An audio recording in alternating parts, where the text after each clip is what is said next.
says I live. hear I'm needed. What's going on? Yes, we might need a hammer very shortly. Yeah, screwdriver won't work, I don't think, Rikia. Might just get a bulldozer. Oh, Sorry. come on. I got a viewers notification. There you waiting. go. Yeah. Are we live? We're in, yeah. Yeah, there you go. Okay. Let me You're welcome, Bev. Anytime, buddy. Don't worry about it. Just It was for you. It Kim's was you voice and your was enough. hammer. Yeah.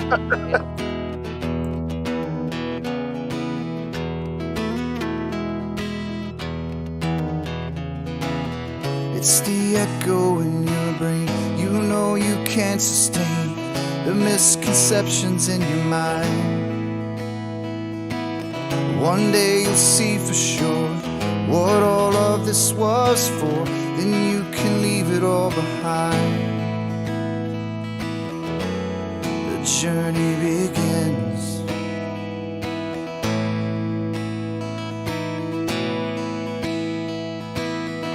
I am the one, yeah, that will show the proof. I am the one, yeah, that is searching for the truth. I am the whispers of the logic in your mind. I am an agent of the logos.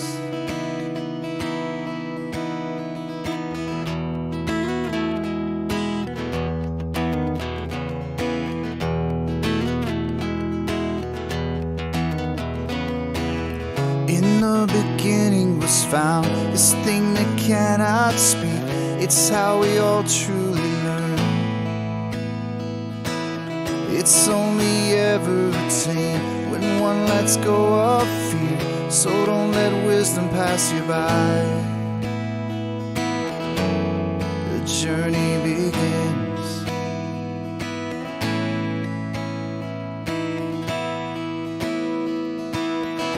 I am the one, yeah, that will show the proof.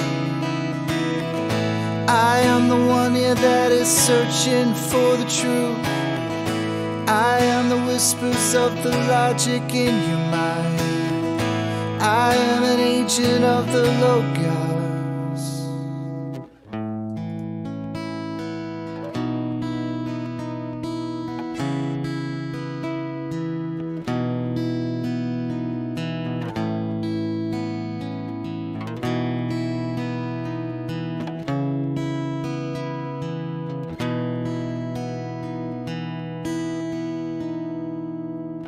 It was there all along. How could I never have seen this thing that's danced all around? It wasn't until I left behind the things I believed that I could see things so clear. The journey begins.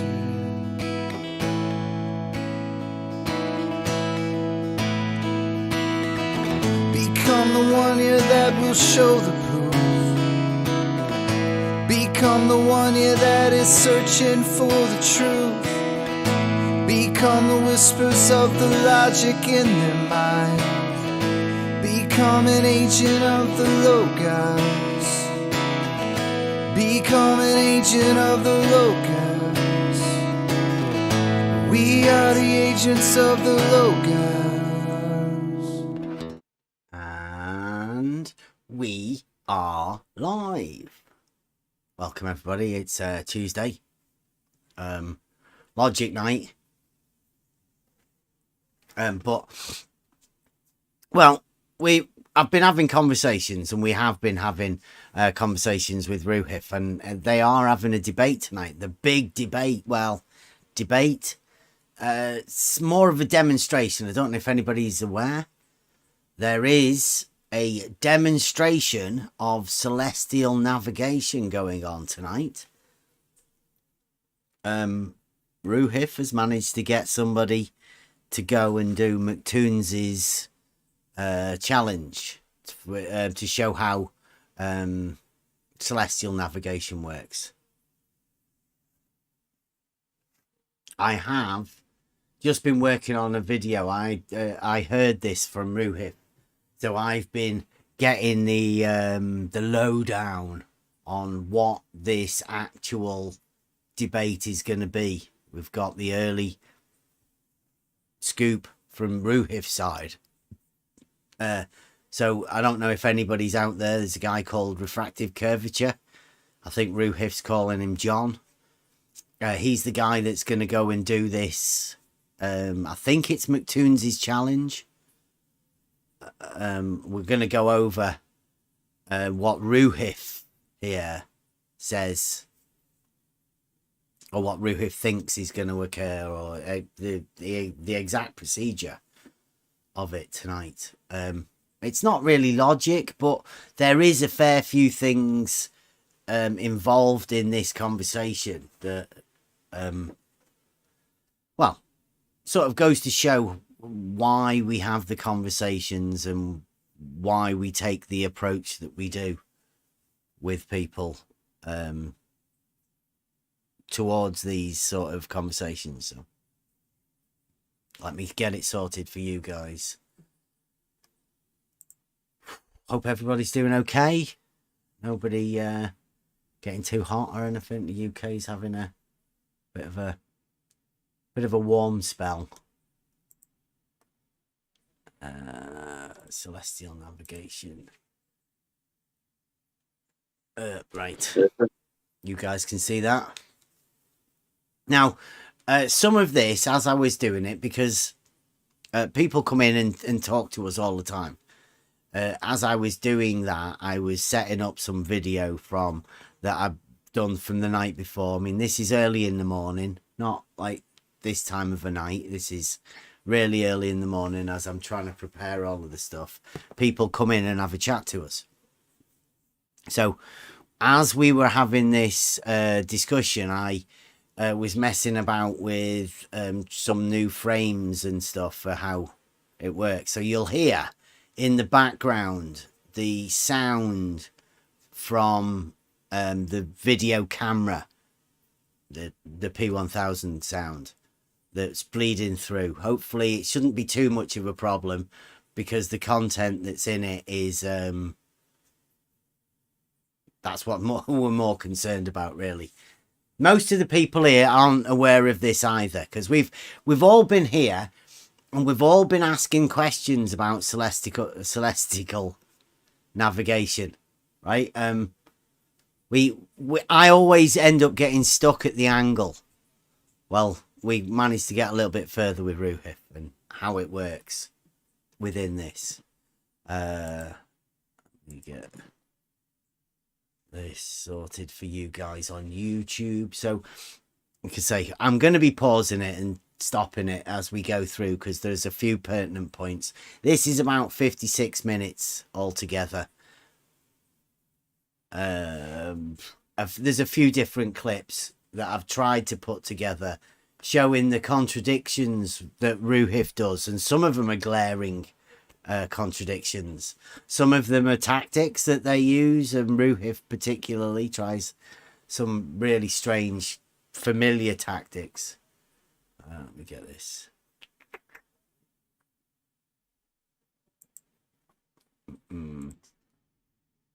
What can you guys see there? Let me get rid of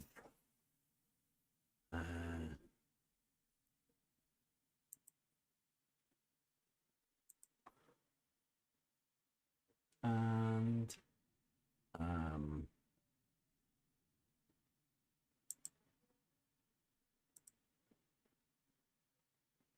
oh, wait a minute, that needs fixing. Too big.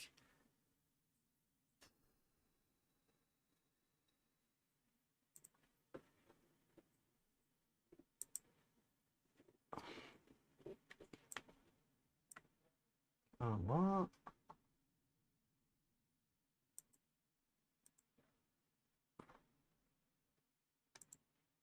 Oh, what? No, I don't know. I hope this will be working for you guys.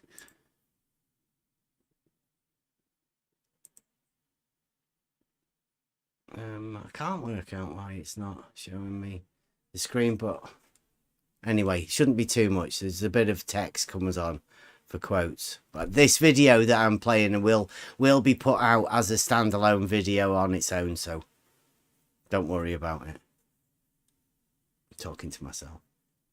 Right. Let us know if you can hear it. This is Science It Out. Yeah. Science It Out. Yes, not I Can Science This. I keep getting them confused, but this is Science It Out, the physicist guy. And like I said, he is probably one of the smartest guys that I know. Is that okay for you guys? It's a pretty low volume. I can hear. That's perfect for me. You can hear it in Discord. Good. Yeah. Right. He's just saying, like, I've been having a conversation with Science It Out. He's one of the top globe geometers. He won't come and talk to us, but yeah, that's what Ruhif says. One of the top guys of the globe. Is there a V in front of the boat? You know some smart people. Yeah, I think so. There's a little. Have you heard mirror of right I in Can the Science middle, the shit out of that? Yeah. Yes. He was in the chat the other day, wasn't he? That's where it I think so. starts, right where that Apparently he was V on is. some live stream somewhere.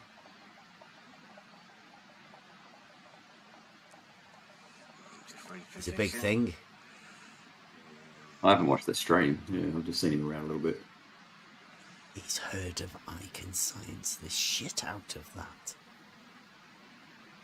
What a lucky day, He's getting guys. around that Incredible. dude. And this on the same day. Wow. Oh, I should prepare for the debate, shouldn't I? Rather than dicking around here. Oh, yeah. How are you presenting your... I've got like a shell of a video. So MC Toon will generate 2 sets of angles. Okay, here we go. This is Ruhif talking about the very shortly demonstration. I don't know whether it's a debate, but yeah, McToon will generate 2 sets of angles. The 3 stars. He'll And then generate curvature. Yes. some angles. So you're not even going to measure your own angles. No, because then it doxes people, right? Did you hear that? I'll put it back again. Ruhif says, you can't even generate your own angles because you'll dox people. That's how good this celestial navigation is. The 3 stars. Listen, he'll And then generate curvature. Yes. some angles. So you're not even going to measure your own angles. No, because then it Well, I doxes think, people, right? like I say, if we think we can follow it. No, all I the thought way you were out, just Yeah. going through the we method. could lose the back Here we end are, of that using boat. example angles. Okay. So are you going to do like a pretend thing, or is McToon going to do a pretend thing I don't think anybody has a where he He's gonna sends you the generate. angles? Yeah. Yeah, he'll generate some angles from stellarium, I assume, and then sort of add the dip correction, whatever else. From a computer model. He's doing it from a Yeah. computer model. Yes. Do you know why he's doing it for a computer model? Because it's not reality. Well, we just got this. Because it matches reality. There you go. So, in the Great McToonery Challenge, what we have is McToon going to his computer, generating 2 sets of angles. And that's how the challenge starts off. The McToonery Challenge. And Stellarium matches reality. That's basis. Yeah, that's where he's going with it. That's the start of the challenge, right? So this is a thing about celestial navigation, and you don't even need to measure any angles. Not even a sextant needed for this. That's where we're going tonight, anyway. So carry on. It's just a computer. So he is just doing it from the computer model, right?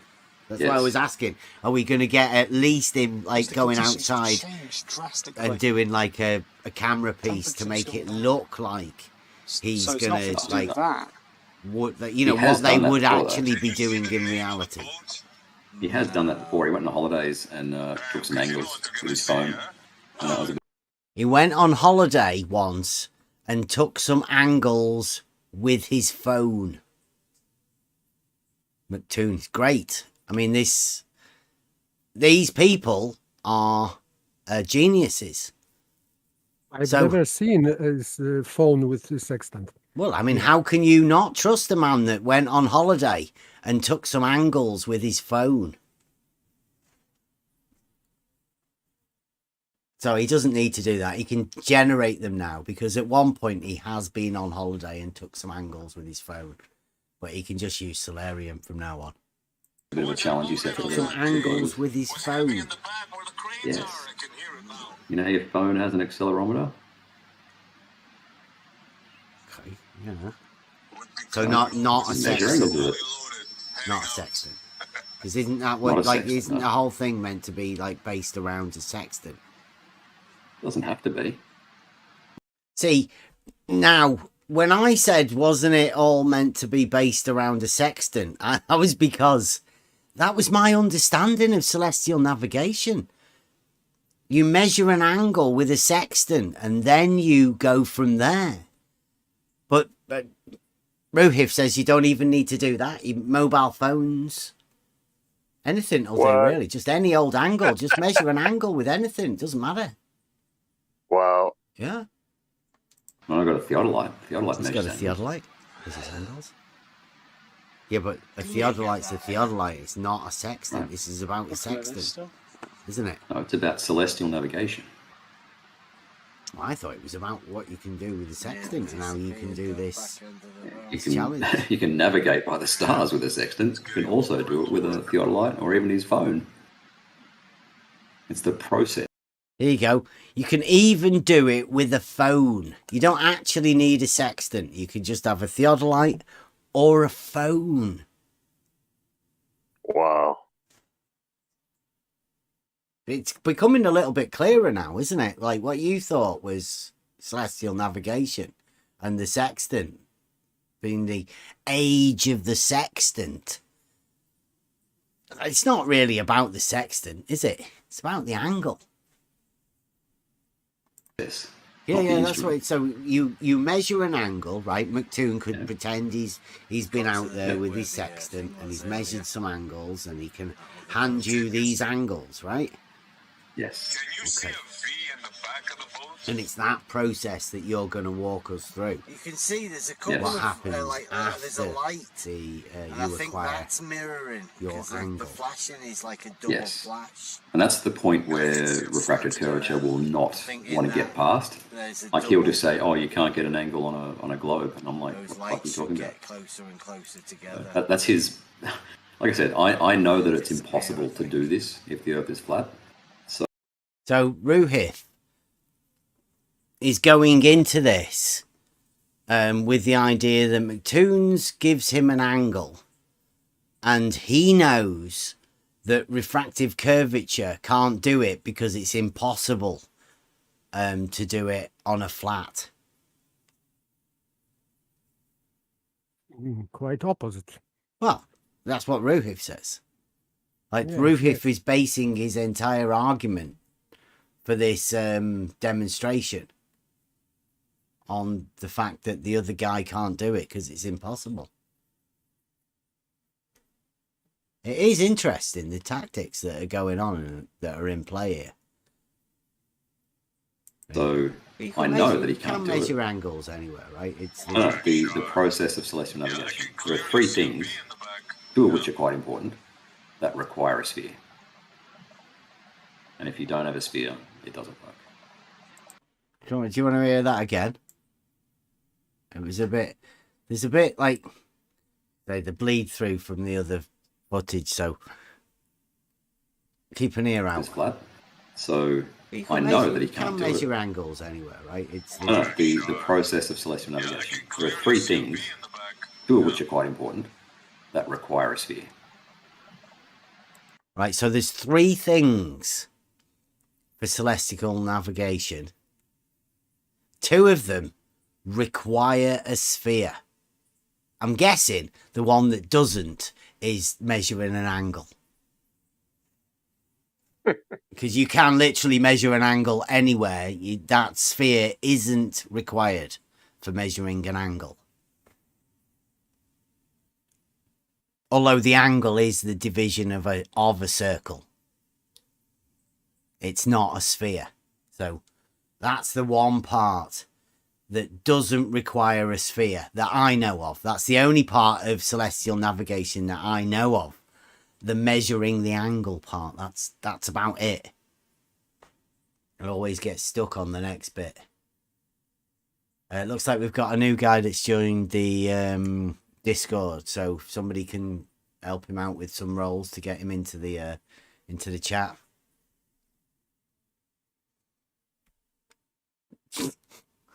Blue Marble, yeah, I did measure an angle with it, like once, twice. I think I've done it 4 times. I've measured an angle with it. It's just a bit of a showpiece, Blue. But why aren't anybody else in this challenge bothered about the sextant? Seems to have like dropped out of favour, especially with the McToonery challenge. If you don't have a sphere, it doesn't work. He says if you don't have a sphere, it doesn't work. So he's going into this a bit confident tonight, Ruhif. I know that he can't do it, and his entire shtick for the whole debate will be, you got an angle, you skipped past the angle debate, and I'm like, I don't need a fucking flat earth to measure an angle. That's gonna. Ruhif doesn't need a flat earth to measure an angle. But it's the other 2 steps that he does require a sphere for. And I think refractive curvature is possibly, Ruhif thinks, that refractive curvature needs a flat earth to measure an angle. I think that's what Ruhif's is hedging on. But in reality, you can measure an angle anywhere. Going to be his entire response is, yes, you do need a flat earth. Wait, what if he doesn't respond like that? Like, you're not putting all your eggs in one basket, are you? Like, no. It doesn't matter what he says, but I know what his 2 main points are. Yeah, it doesn't matter what he says. Yeah, this is why, like, he'll bring up all these citations, and I'm like, I don't give a shit what your citations say. If I bring up a citation that says something different, who wins? Like, that's why we're having this demonstration rather than, dueling citations. Yeah, they demonstrate 2 demonstrations rather than dueling citations. Sounds good, doesn't it? 2 demonstrations rather than dueling citations. Celestial navigation. Demonstrations are good. I like that. Yeah, exactly. Lives are at stake there. If you're fucking lost on the ocean and want to know where you are so you can get home. Those lights, That's a method that works. Somebody else said something about that. Lives are at stake. Can you remember who said that? Isn't that weird for Ruhif to say that? Lives are at stake for knowing about celestial navigation. It's really weird when you find out about what Ruhif thinks about celestial navigation as well. I don't want to keep stopping it so much, but this is so full of shit, this one. It's brilliant. It's not really, it's just a thing. It's a challenge from McToon, isn't it? Oh no, it's a challenge from me, but it's not really actually a challenge. It is. McToon is giving you the numbers. He's taking you through his sextant challenge, right? I take it that's what it is. It's a way of you drawing somebody in to get McToon through his challenge. Well, the angles aren't going to be his challenge angles. See, he is admitting it. All Ruhif's done here is he's found some guy who he can manage to manipulate into McToonery challenges. About a sextant challenge. Remember the using only flat earth geometry challenge? Well, that's what I think refractive curvature's been led into. Ruhif's managed to pull some guy into a McToonery challenge. But it would be only a sextant challenge without sextant? Yeah. Yeah, because McToon gives you the numbers. And then you have to show what you do. You have to show your method of how you do what you do. Celestial Navigation GPS. I've never heard of it myself, but I mean, you'll find out later on.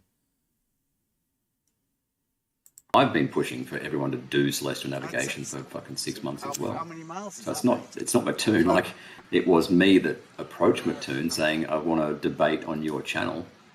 And of course he said yes. So Ruhif has been after getting people to do celestial navigation for 6 months.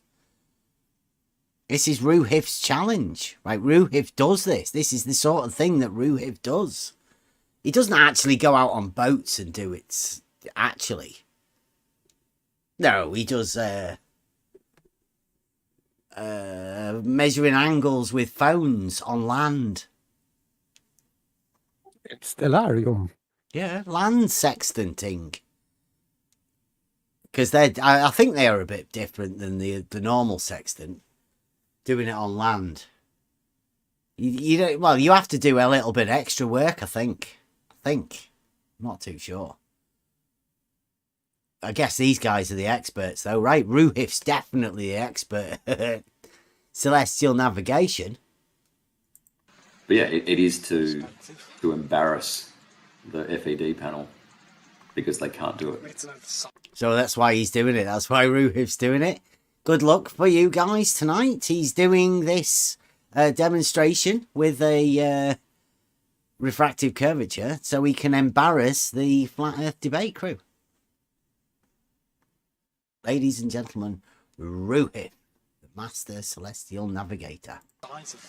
But they all fucking talk as if they're experts on the show. Like, it's pretty cringy. But he is doing the debate. He is going to demonstrate it, right? He's agreed to demonstrate it.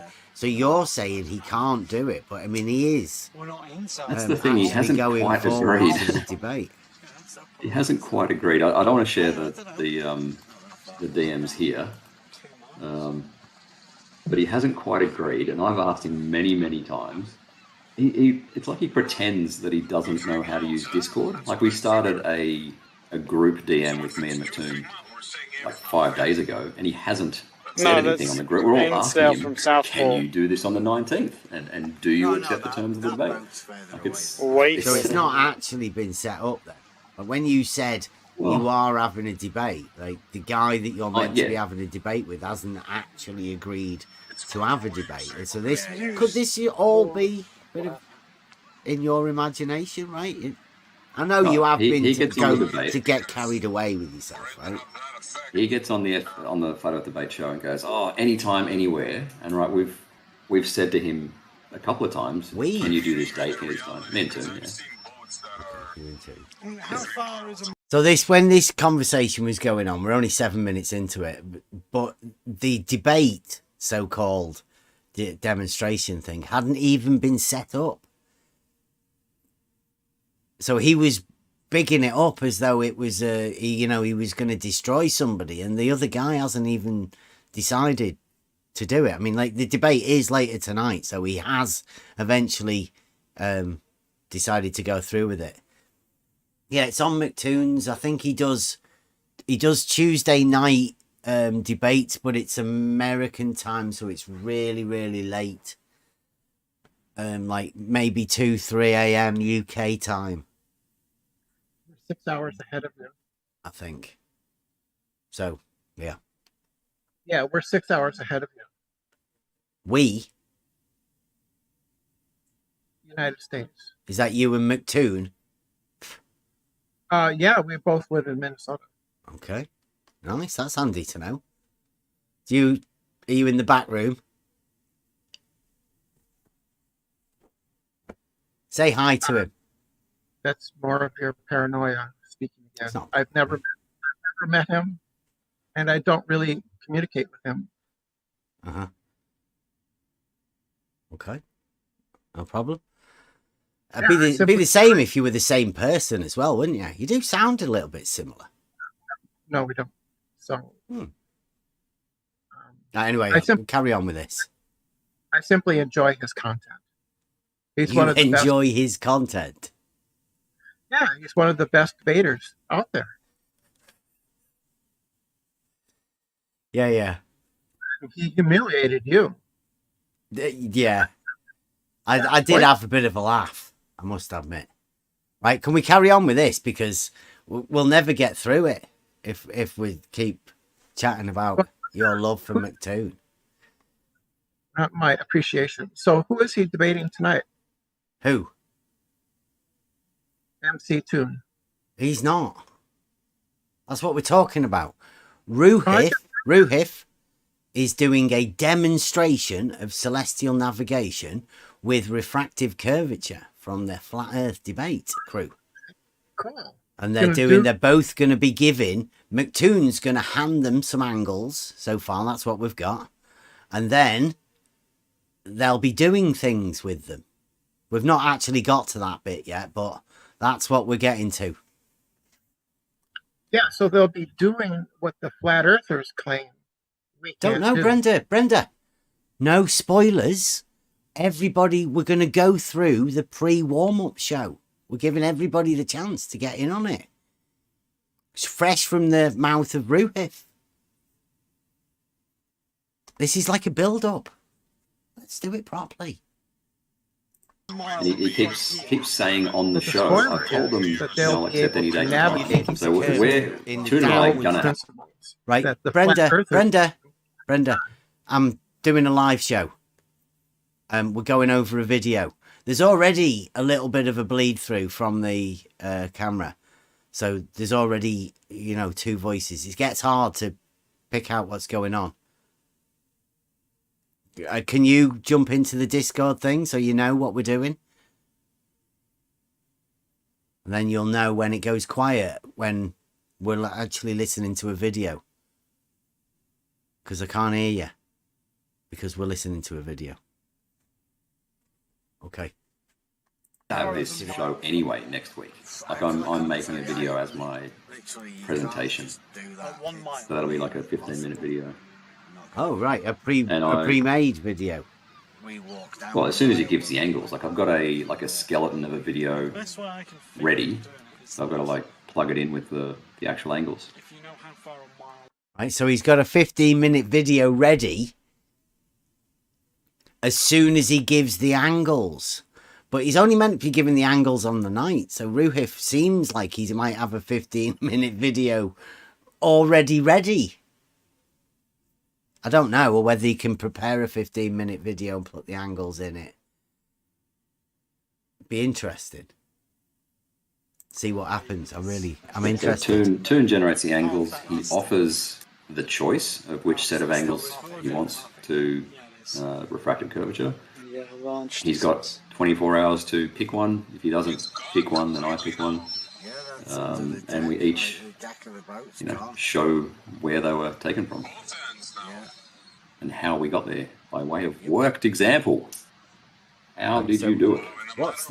Right, so 24 hours earlier, I guess they all have their angles ready now. They will be working on their presentations, and that's what we're going to be watching in these demonstration. What is the difference? That's one hell of a curve. You figure you can go.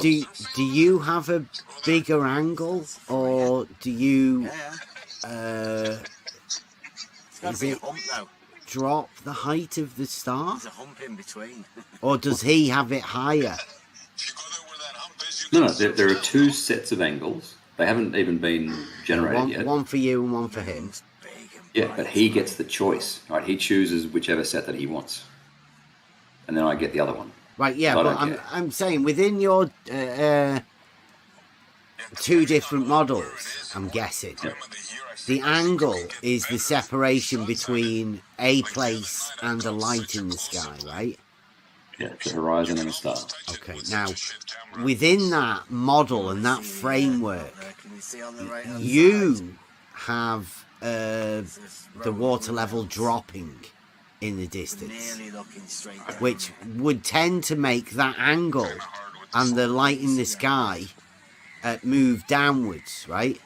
So are you saying that he can't do it because his angle is higher? You know, the light in the The sky is angles- higher The relative angles to. are Go on. not relevant. There are three. The Like I said, there are angles are three not relevant. points. That's Not all you're relevant to the starting model. off with, isn't it? Not relevant to which model works. Right. So this is where I get a little bit confused, right? Because you both measure an angle, and there's two different models, right? But you are only just measuring one angle. And there's meant to be a difference between one model and the other model. And that's what I'm trying to ask him. If you're measuring an angle, does that angle drop down a bit more because you're on the globe and you've got a drop of a horizon? And is that the consequence of that? Meaning that when refractive curvature uses his angle, the star will be higher in the sky. Is that the difference? And that's all I'm trying to judge. What's the difference between one model and the other model? Because if you've only got one angle, how can it be different? Where is the difference between these two models with angles? Are the angles different? Or is it just the position of the light in the sky that's different because of where you have your baseline for the angle to start that measurement from? Because in reality, right, that light in the sky only has one position. Doesn't have two. I'm really struggling to work out what the difference is with the angles and the difference between the celestial navigation. There is another problem that may have noticed, but I think we get round to it later on. Don't want to give the game away. All right, doesn't matter the angles. See, there is cloud It's the over steps there. afterwards Somewhere that you down need a sphere for. in between. Yeah, that's what I'm asking. I'm asking, like, Yeah, right. So Ruhif there goes already. Doesn't matter about the angles. It's only the steps afterwards that you require a sphere for. So we can't see much difference in either the position of the light in the sky, the angle that you're measuring, or whatever. There's no difference in any of that. So the actual reality thing to start off with, the measurements of the angles, they're all the same. There's no difference. In my opinion, if they are comparing models, it should be one angle. For example, one concrete star at some time and already measured angle with sextant. Yeah, an 100 years actual ago, position. for example. Yes, actual position Yeah. of actual star and one for both models. Yeah, just give them both the same thing and say, what's the difference between the two? Because that's what I'm after.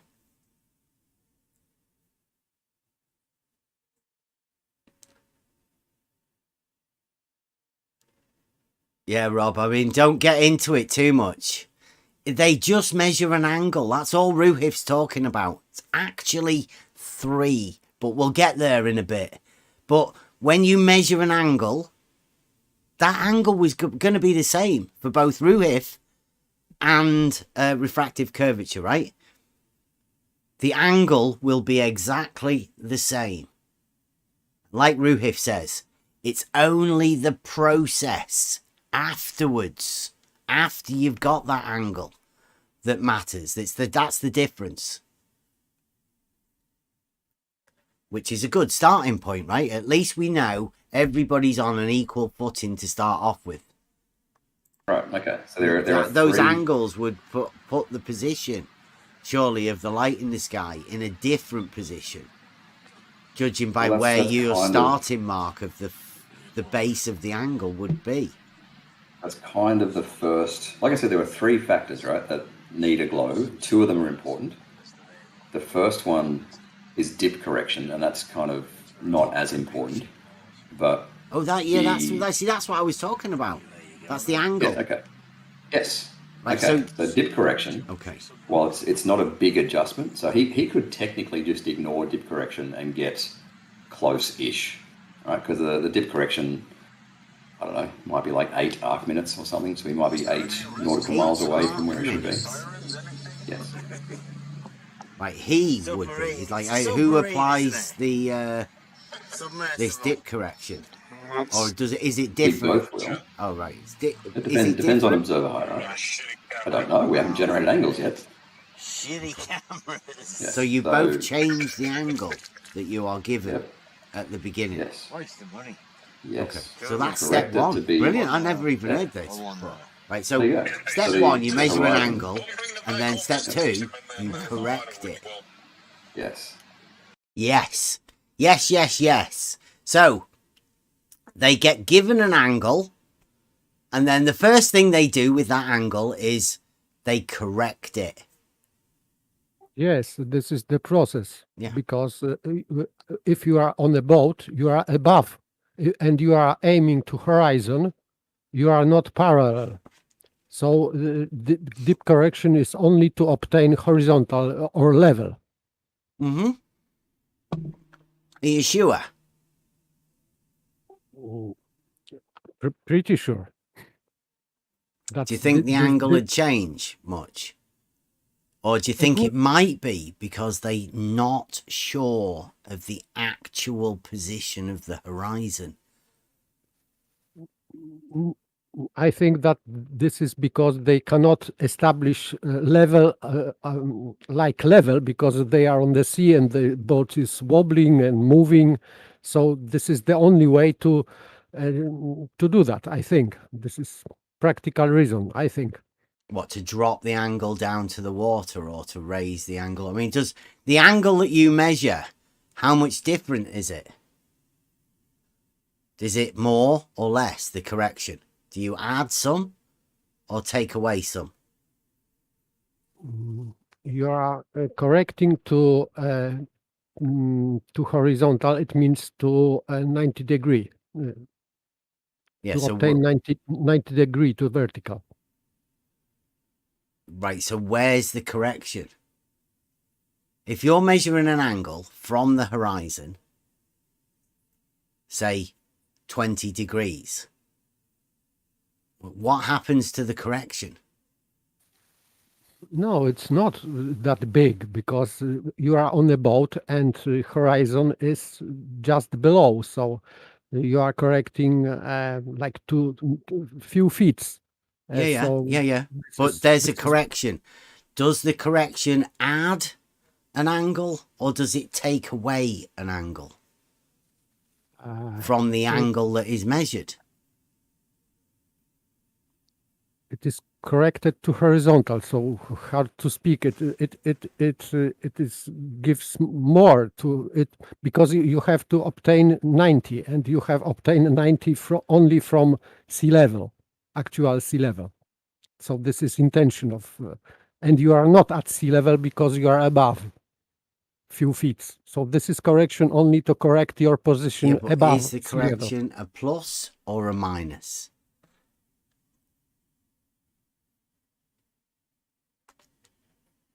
Or does it change?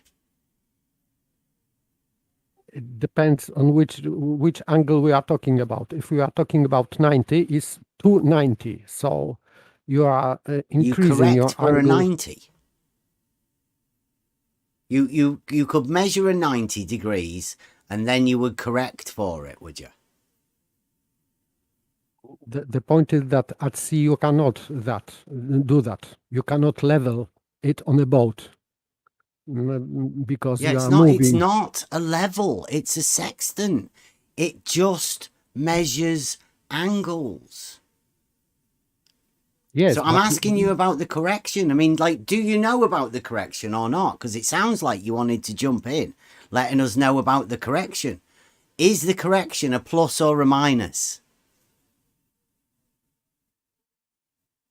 Because when I measured an angle with my sextant, right, I just measured the angle. And then when I looked at it, there was an angle there. And I was quite happy that that was the angle that I'd measured. I didn't need to correct it for any reason whatsoever. No, I think it's really strange that in a challenge for celestial navigation, step 1 is McToon gives you some angles. And then step 2 is you adjust the angle. For what? You said that's what they do. And I'm asking, do they add an angle in the adjustment or do they minus an angle in the adjustment?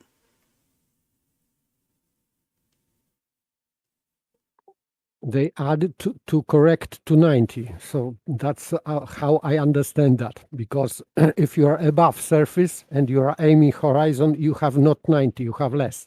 So if they add, so if I'm looking out and I'm measuring an angle from the horizon, right, up to a star and say it's 21 degrees, you say we're going to add to that, which would then, right, either move the star up or move the horizon down, depending on which end, which arm you're going to reference. But if you're adding an angle, you're going to add an angle inside the angle, which makes it larger. Are you saying that's what the adjustment for the horizon and the horizontal, you say? It does. They add an angle to make an adjustment to the horizontal. It's only calculated. It's not really that they are doing something with sextant to adjust this angle. This only it is only in calculation. I know they're not doing it with the sextant. I know McToon's giving them an angle. They are then adjusting it by adding some, according to you. I don't think that's what they'd be doing. This I am not sure for that. What they will do. But like in the picture in the background, you can see there's vertical lines. There's a blurry bit. So what that would say to me is the horizon isn't where the water is, where it looks. It's a bit higher. So an adjustment would be to move that up a little bit. Then your angle would be a true angle. It's not to put you on the water. Yes, I agree with you, because the point of using sextant is to obtain just 90. You have to have horizontal line. Yeah, see, Blue thinks it's hilarious. You don't add, do you, Blue? You take it away. You take a bit off. You get an angle and then you take a bit off it.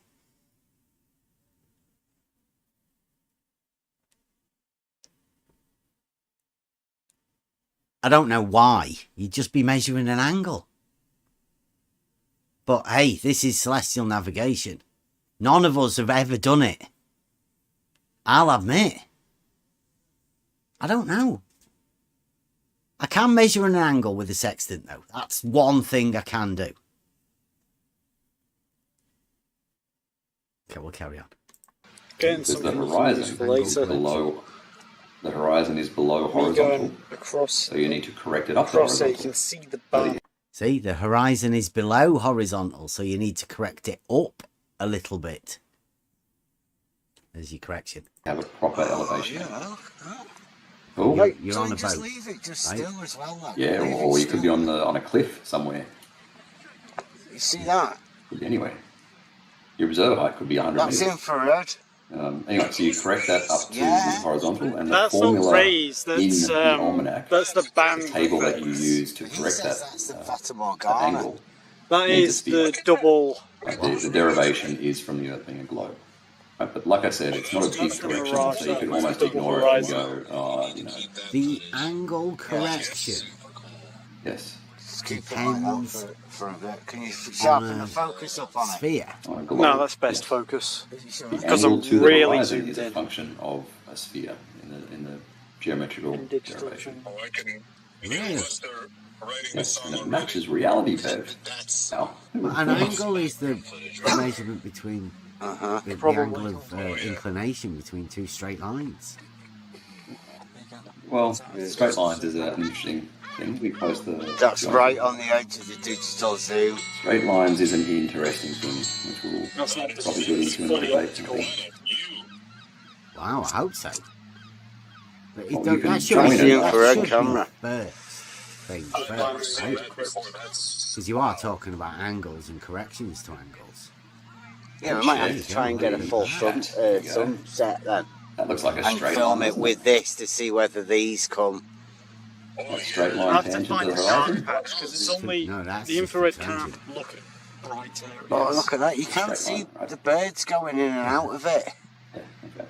They're flying. It's a bit of a double feed here. We've just found that this, I call it vertical lines in this band after sunset.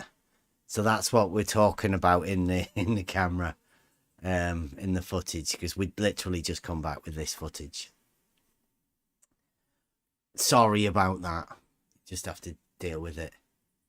So where's the angle measured?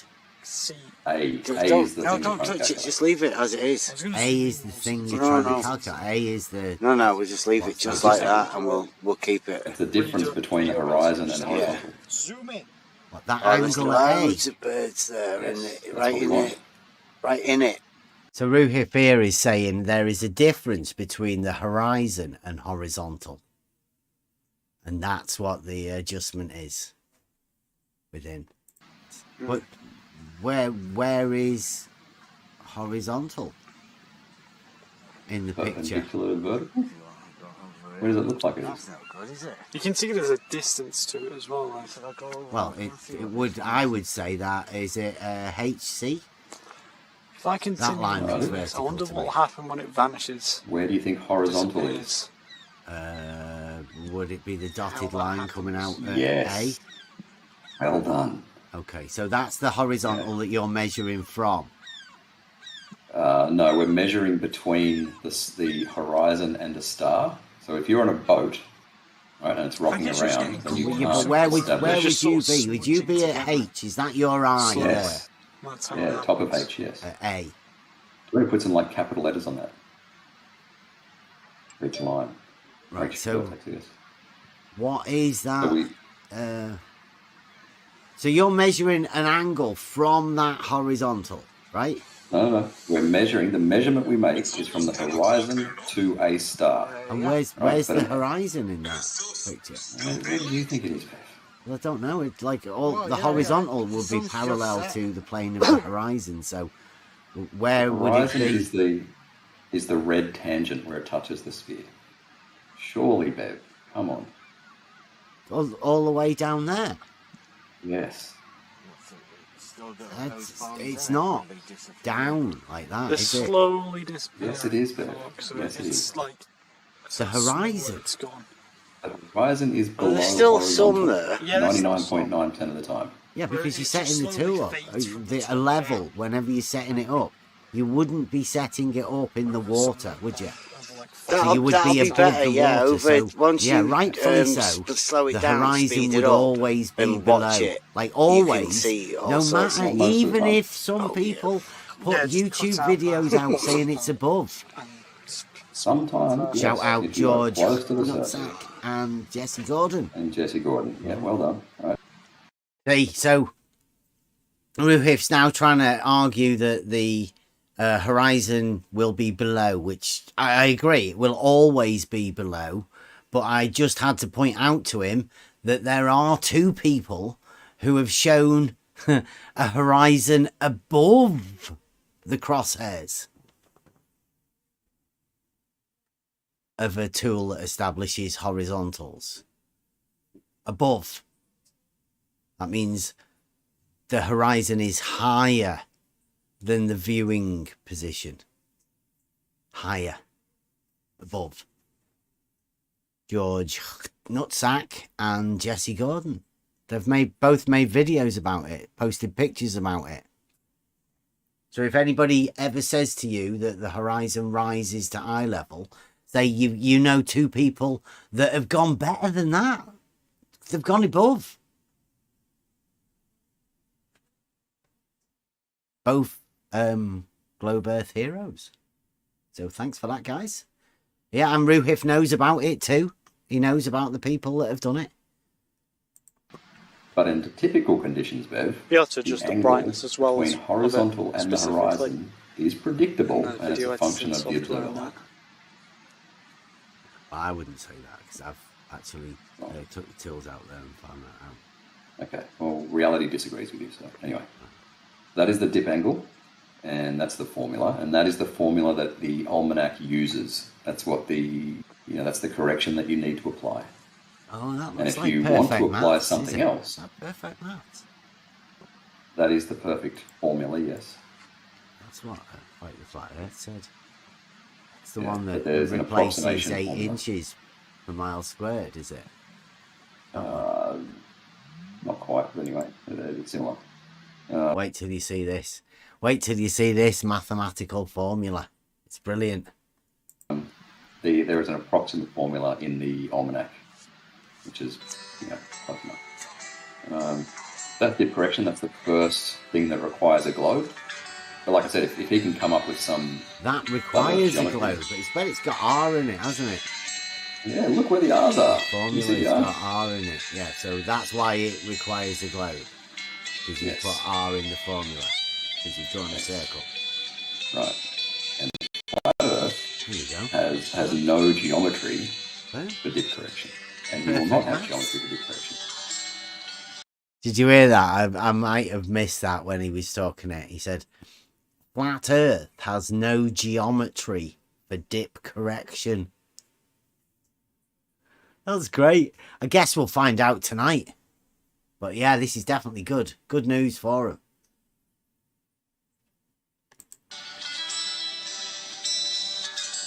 But see, Fight the Flat Earth went for the H. Okay. Yeah, he did well there, right? Yep. Yeah. Let me post the next one then. The next one, where you will not have an answer. That one. So you can work out how high you are by measuring an angle, if you do it with Fight the Flat Earths. You can. Yes. As long as you got like an assumption of a typical atmosphere, you can. Absolutely. Right, so this here is a tweet that I did, and it's been quite a while since I was into it doing Twitter, and this Fight Flat account, Fight the Flat Earth, this is the one that he got banned. He got banned from YouTube. This Fight Flat account is gone. He got kicked off YouTube for this. Harassment, I think it was, that he got kicked off for. But he says, yes, the perfect math is the H equals R, brackets, 1 minus cos A, close brackets. It's not hard. Fight the Flat Earth said that. This maths formula. Now, I didn't know what this was. I haven't got a clue. Didn't know. But he said this was the perfect maths, that this was better than 8 inches per mile squared. This one sorted everything. And this was one of the things that got me to understand about maths. Because there's only H. I don't know whether you guys can see that. It's a little bit too low. But it says H equals R, brackets, 1 minus cos A, close brackets. Well, if you break that down in the close brackets, 1 minus cos A, well, A has to be an angle for you to be using the cosine function to it. So that's an angle. That's sorted. And then outside of the bracket, you've got R. Well, everyone knows what R is. It's a relationship of the radius of a circle. So you've got an angle and you've got R.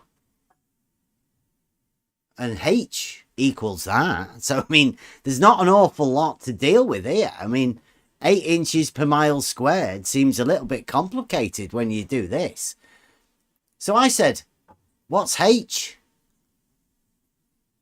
And Fight the Flat Earth says down at the bottom here, observer height. So you can work out the observer height by just using R and an angle. It's fantastic. I learned this when I was on Twitter. And it sort of showed me that sometimes people that pretend to be very good at maths actually haven't got a fucking clue. And Fight the Flat Earth is one of them. Because my next question was, why the fuck do you want to know how high you are? You're the dude taking the fucking angle. Like, what is the use of working out how high you are? Doesn't make any sense. But I guess to Fight the Flat Earth and these sort of crew, that's what they do.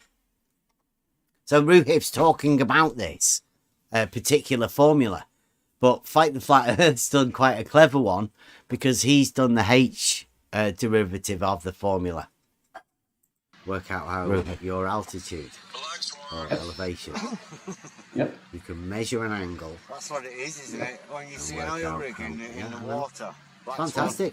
You know, like when I said right at the beginning, you can do fuck all with an angle. Well, it appears some people can do maths. Yeah, 2 boats actually. Yeah. Yeah. And get an actual real world result. Yes. Well, I wouldn't Like, say it's like that. you can I wouldn't go do that something. far. Really. But I mean, it's inventive. And it's obviously been doing the rounds for a while. Some people have probably convinced other people that you can actually do something with just an angle in geometry. Yes. There you go. But it didn't make it into data. Didn't make what? It didn't make it into data. This. What's data? What's data? He says. What's data? Yeah. What do you mean? It's all right. It's just a book. Just a book. Actually, instead of posting that screenshot, Pay no I'll attention show to something else I the made for the debate. Wow. Mills aren't turning. I'm doing GIFs. Have you seen my GIFs? Celestial navigation. Going over it. It's an art series. The curves all the way over there. See where the... There we go. This is the prettiest geodera I've ever done. Check that boat's out. going to be coming past in a minute.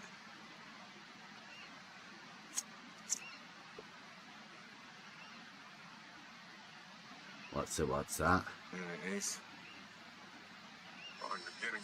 Is where 69 miles per degree comes from in celestial navigation. From measuring And why it doesn't work. Measuring a 1 degree drop of a light in the sky when they move 69 miles. You see the windmill Yes. in the distance. Yeah, that shows why it works on a globe. And again, It's just there will about be the only no measurement. No, it's like the angle decreases when you go horizontally. Yep. When you move away 69 from it, yeah. miles. Right. And what geometry explains that phenomenon? What, the drop of an angle in the Yeah, distance? by that ratio, yes. What geometry? That would be Euclidean geometry, definitely. Okay, yep. And you sort of go a bit further than that? It's just an angle. You Right, measure but the why does it change drop? in an angle. Because you move away 69 miles. Oh, it's in Yeah, front of why? it. Why does it drop 1 degree per 69 miles? What is the geometry that explains it? It's Euclidean geometry that explains the Yeah. 1 degree drop. I mean, that's what you measure, 1 degree. It's like if I said, what's the math that explains it? You go, oh, the math with numbers. Yeah.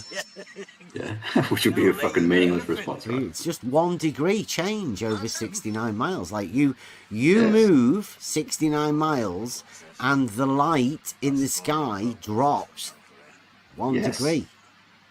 Yeah. What is the explanation for that phenomenon? You moving 69 miles away. What geometry explains it? Euclidean You just geometry. restated the phenomenon again. See, this is one of those things. I'm not too sure what Ruhif is after by asking this same question. You move 69 miles, the light in the sky drops 1 degree.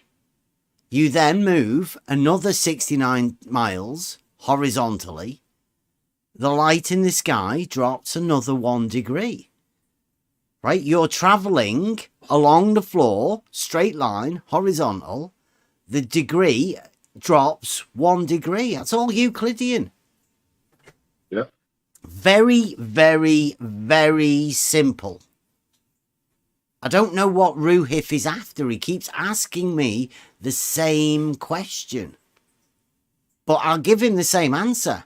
If you move 69 miles and the light moves 1 degree, it drops 1 degree, then it's because you've moved 69 miles away. The light in the sky has dropped 1 degree. There's no other reason other than you being 69 miles further away. But he is assuming curve, that this is... I don't know what he's assuming. He just keeps asking me the same question. And I can't answer it any differently. I'll let Ruhib decide whatever he's assuming. Yeah.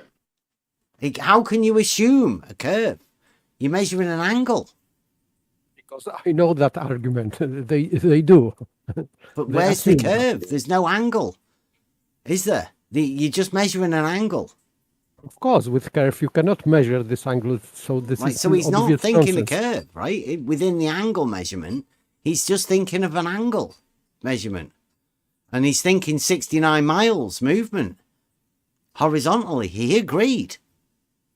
It's a horizontal movement of 69 miles. So I don't know whether you think what he's thinking. It doesn't compute. Yes. Yeah, again, Because that is what numbers. happens. Back off. Yeah, I agree. Yeah. I think you know that it only works on a circle with distant stars. No, it's... See, he's just agreed that that's how it happens. You move 69 miles horizontally, the light drops 1 degree. Now he says that only happens on a globe. But, I mean, you've just moved 69 miles horizontally and measured a 1 degree change of a light in the Because sky. he is talking about curved horizontal. I don't know what he's doing. Oh. I doubt it. You move 69 miles horizontally. Anyway, we're going to the The next one. angle changes. Jolly good. Yeah, well done. Yeah, so there's that. Oh, Saragaki says, yeah, perhaps it's the longer hypotenuse. Well, Saragaki's quite welcome to show me the geometry that explains it. Well, it's The linear ratio between... It's linear. But Yeah. see where I've tilted it as well. Yeah, What linear. explains it? What geometry explains it? Euclidean geometry. Yeah, thanks, Bev. Yeah, I don't know. I don't alright. know what is it you're after. Like you're waiting for something Okay, so it's magical to happen, but it's not. It's just an angle. I think it. Is it? Where's the next one? You get some good Too footage. shallow. It's very small, but it's still there. Yeah, draw it, Saragaki. Draw it. I'll keep getting this sort of stuff. So there, that's it. We have to let that go now. Ruhif's aporia is about to set in. We have to let him go. Otherwise, you've got to play these times at the right time. So we've just had the horizontal. We've just agreed that it's a straight horizontal, 69 miles, 1 degree chop. It's a linear relationship, which means every 69 miles, 1 degree. Another 69 miles, 1 degree. 69 miles, 1 degree. Definitely a linear relationship. I didn't actually catch the fact that he asked me to draw it out for him, but that's kind of funny. That was the first diagram I ever drew, remember? Yeah. 16, yeah, I quite like it. Definitely linear. Have to remember that, people. Ruhif and everybody knows that 69 miles and 1 degree is a linear relationship. You can see how still it is. Look at the windmills not fucking moving. Nothing, yeah. This All right. is So that Google Earth thing that I posted, That is when you draw 3 circles of equal altitude. Of what? And 3 circles of equal altitude. They are equal altitude. Circles of equal altitude, meaning that if you are on anywhere, like if you're on the red circle, if you are on that circle at any point, you will see the same elevation angle to that star. I reckon this one, if we follow this one out, it might end up disappearing at the back end. Right, altitude is above the surface, right? It's an angle in this context. No, but altitude is above the surface, and elevation is the surface. In this context, both altitude and elevation are angles. Right in the middle. That's very confusing. Okay, but just accept it in this context. As far as I understand, the elevation is the land measured above mean sea level, and altitude is the height above the land, also measured to mean sea level, but meaning not on the surface. Okay, in this context, you measure an angle, and it's called either an elevation angle or an altitude angle. Oh, so what do you reckon to that? Did you know that? We changed celestial navigation, completely changes what elevation and altitude are. They both just turn into an angle, and they're the same. According to Ruhip and this globe celestial navigation.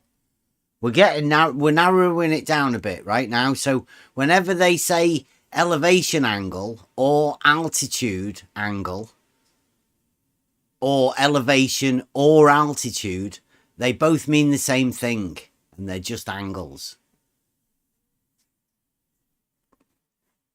That's confusing. See, I never even knew that. They're just words, right? Yeah, well, I think you should go over this at the beginning, because you're redefining the words within this says they're context. just words. And I don't think a lot of people are with you. They use. Just the words they use. Who's they? That's Ruhip.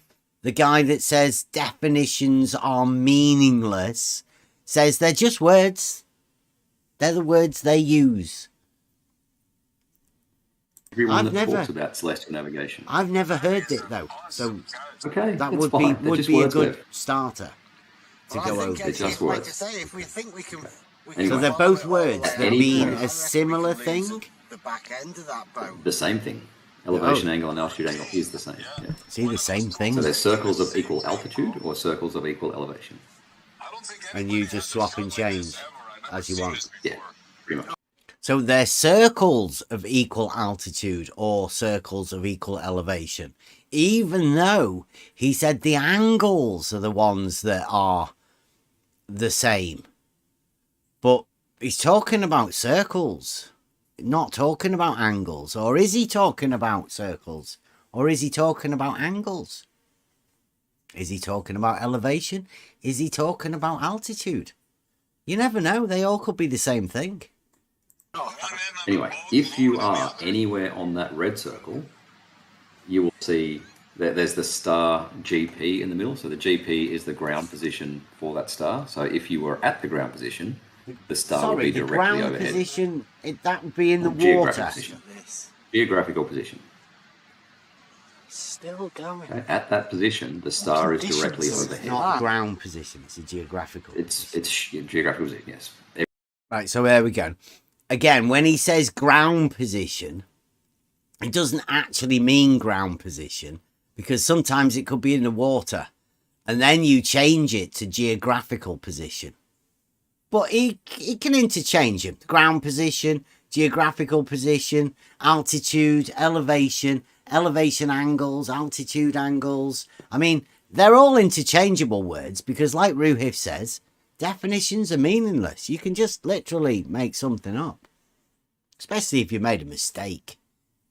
Just get around it. Everyone shortens it. It's not like the same. Oh, right. So are they similar or the same? Everybody shortens the geographical position to ground position, apparently, in celestial navigation. So it's not GP, ground position, geometric position. Fine. Right. So when you So you, at that but you point- don't use ground position in the water, do you? No. Anyway, so at that point, the star is directly overhead. Okay? At any point on that red circle, at any point, you would measure the same elevation angle. Or altitude angle. Yes. Okay. So you know that you are I think somewhere if you're on that practicing circle. your presentation, I think you should always add that in. Like I think the elevation audience- or altitude angle. I think you should always say that. I think the audience will be well versed in celestial navigation. Looking at this. See, I won't be. I've I never. know. I know. So, but might be watching. There might be other Maybe. people like me that are watching. See, I hope the audience will be well versed enough now after watching this to know that elevation angles and altitude angles and the elevation circles of equal altitude they're all the same thing. Should be well versed enough. Ruhif doesn't need to let you know that. Yeah. That haven't got a That'd be great. clue about celestial navigation and how it works. Right. Some of us So that's might one never have circle. watched Nathan Oakley. Right. That's one circle, the red circle. But you take elevation angles to 3 stars and you draw 3 circles.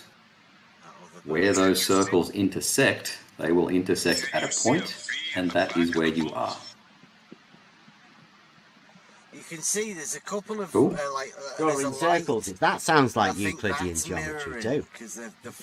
Right, so you measure 3 angles and somehow you can draw 3 circles. Sounds brilliant to me. But yeah, you can. That's what you do, and where they intersect, that's where you are, apparently.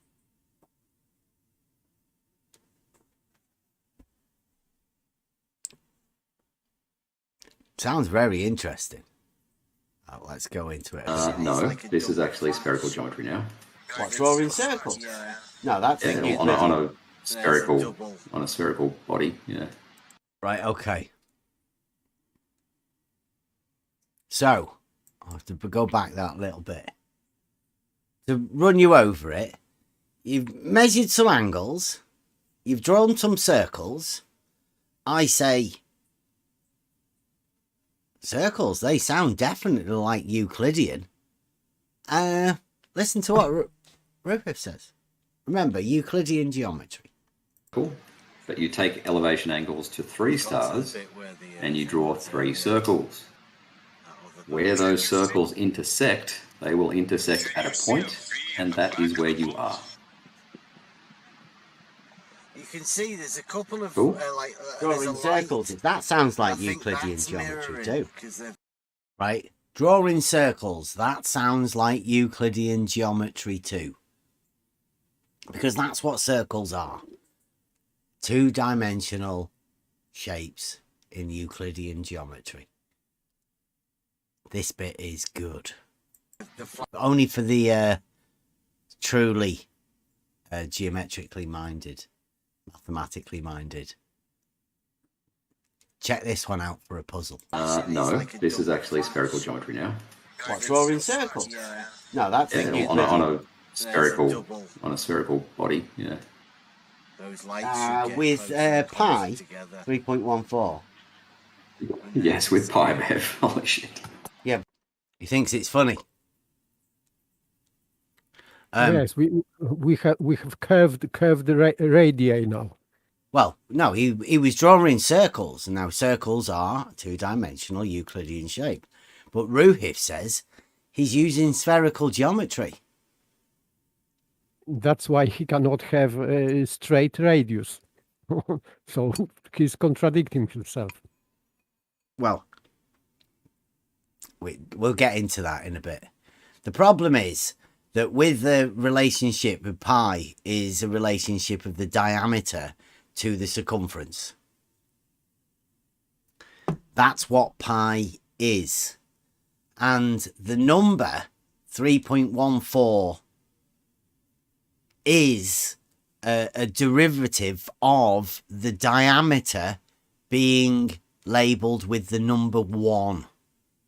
So mathematically, this number 3.14 and the rest is a relationship to the diameter being 1. The circumference as a ratio then becomes 3.14. That's literally what pi is. Now, that happens on a circle with a 2-dimensional shape, with a dead straight line, with the diameter being straight. Now, Ruhif wants to do this on the surface of a ball. Like paper says, that's not straight. So therefore, geometrically, mathematically, the relationship would change, would necessarily have to change. Pi would have to have a different relationship because the diameter of what Ruhif is imagining is not straight. And pi it is longer. Is a straight line. It's a relationship of a straight line to the circumference. Ruhif's talking about an impossibility, but this is one of those things. This is a first for most people. I mean, we've been discussing this in the Next Level Discord server for quite a bit. These are the sort of discussions that we do have. Geometrically challenging. The puzzles where you come to the conclusion that they literally can't have this shape that they want. And Ruhif is unaware of it. I'll keep playing it. But listen to Ruhif's. He doesn't even realise still, I don't think. But with sine, cos and everything, yeah, wow. Yeah. Well, that means you are definitely using Euclidean geometry, right? No. Yeah. These are circles plotted on a sphere using the Haversine formula. So they're not pi, then? You don't go with the traditional pi? What are you talking about? That's awesome. Do you not? It's over the curve, isn't it? The ratio of the diameter to the circumference. Oh, okay. Here's another term that I probably should have explained better. These are circles, okay? Yeah, I did that purposely. I got it the wrong way around. Ruhif didn't get it. He didn't pick me up on it. And they normally would if they would have known that. And it was a little bit of a test just to see how quick Ruhif was being. And I'd literally just got up and, you know, waking up in the morning to have a chat. Ruhif is... yeah, he's not as wise as he likes to think he is, especially mathematically or geometrically, obviously. Pi's the two together, wrapped up in a nice little bun. But they... Yeah, like Euclidean circles. Distance, no. The distance from the GP to a point on the circle is a curve. The distance from the GP to a point on the circle is a curve. Says so Ruhif. Radius. This is radius. Yeah. Yes.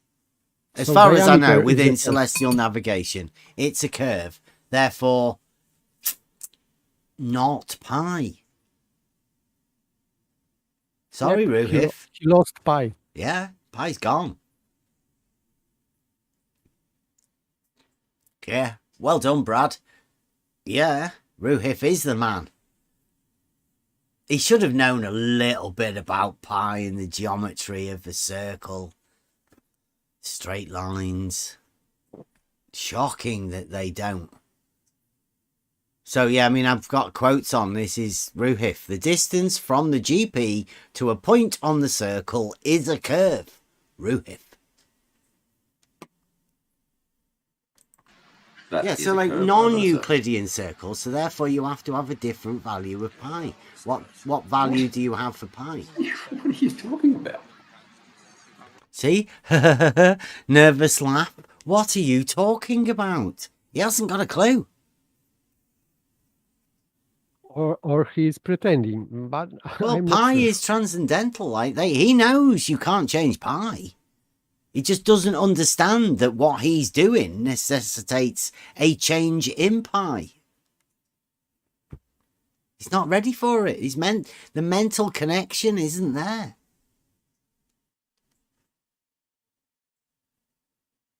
The ratio of the circle to the diameter. Yeah, you can slice. Your the top diameter's curved, of the isn't it, for these circles? Point on the circumference, yes. So it's not right. So your to ratio say that these... for the circumference to the diameter is different than pi. Yeah, it's not right to say. Like So let's what say is I'm it drawing that this. what do you have for your new ratio for pi? It's not a new What's ratio. your numerical So that value GP for pi that you're using now? pi doesn't change, Bev. Okay? No, because it's Euclidean. Pi isn't Euclidean. Well, it's a number. It's in the ship. Pi isn't Euclidean. It's a number, says Ruhif. I should have put that down there, really, shouldn't I? That would be a great quote, that. It's just a number. Oh, what? He demoted pi. How you can say the circumference over the diameter isn't Euclidean. That's crazy. It's crazy. In between Liverpool and... It's Euclidean. It's a ratio. What? It's a number. South, well, Shocking. Liverpool and Wales, isn't Shocking. it? It's Liverpool shipping line. Yeah. Anyway, Wow, so that's Saragak says, when you say stupid. point on a circle, you mean point on the circumference, yes. But what I want to say is that these, so the GP is in the middle, and all the points are obviously a set distance How many miles is away. But that distance is over the ground. So people might say the word radius, but it's a curved path over the ground. Yeah, so it's a curved path over the ground. Again. He's doubling down on it, but doesn't realise what he's saying. Because he doesn't know what pi is. He thinks it's just a number. Doesn't realise it's a relationship of the ratio, the circumference over the diameter. But you said to him that this is ratio, and maybe really he didn't get it. Yeah, I don't think he listens. Ruhif knows it all already. Globe geometer. He doesn't need to listen to us telling him things or, trying to discuss stuff. Ruhif's way better than that. I mean, obviously. It's not a radius then. You're not using Euclidean geometry. Or you are because you want to have pi as a ratio of your circle. But that obviously isn't, because if you've not got R... It doesn't change. So how far away is Liverpool? I know. Yes, GP because is there the is centre of the only circle. Euclidean geometry, Ruhif. You have made up a geometry to do this. Sorry, you say there's only Euclidean geometry? Yeah. Wow. Okay. On that note, I think it might be time to feed. Oh, sorry, I'm going to finish the point. Feed the dogs. Yeah, I do have to feed the dogs in a minute. But that's the point of this drawing three circles is that you must use the haversine, or you will not have intersecting Ainsdale circles. from Southport. And haversine is a spherical formula. Way further. It's weird that it's the first proposition as well, that, isn't it? Yeah. Anyway, dog feeding time, and that's celestial navigation, Bev. And those, like I said, there are 3 points that make it impossible on a flat Earth. 2 of them, GP cannot be There is serviced. no flat Earth, Ruhif. Yeah, that's fine with what Saragak said. The center of the plane of that circle would be under the ocean, sure. And this does this disprove a flat Earth, or does this prove Yeah, a because it can't globe be Earth? done. Well, both. You cannot do it unless the Earth is a globe. You cannot do it unless the Earth is a globe, says Ruhif. I should have put that as a quote up there as well. Quite like. I would agree with him because you cannot have curved radius on the plane. You can't make a circle with a curved radius. There is a straight line radius distance. I mean, that's what the radius is. But Ruhif thinks it's curved. He just told Saragaki that the circle, the center of the circle, is underwater.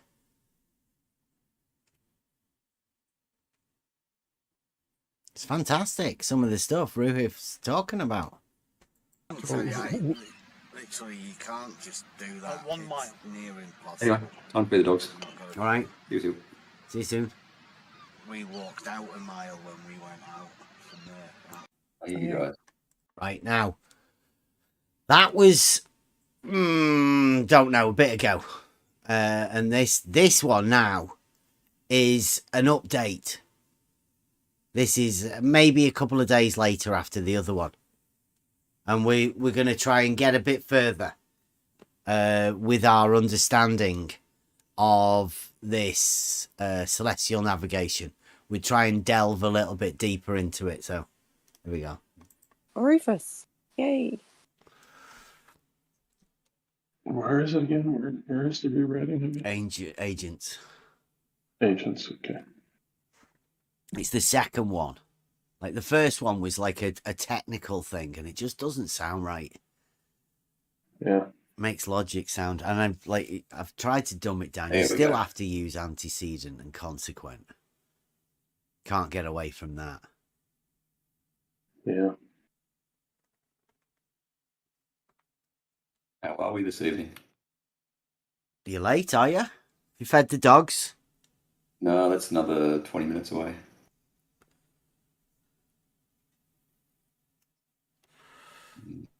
Here we go.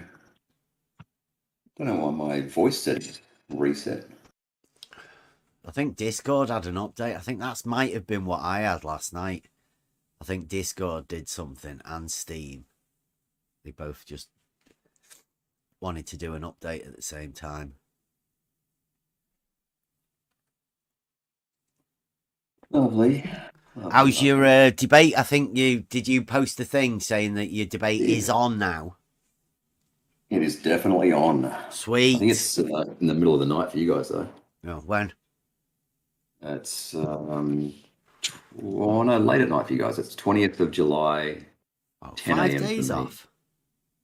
Yeah, because Toon only does a live stream on Tuesday afternoons, nights. Oh, there it is. That's it. Tuesday. That's today.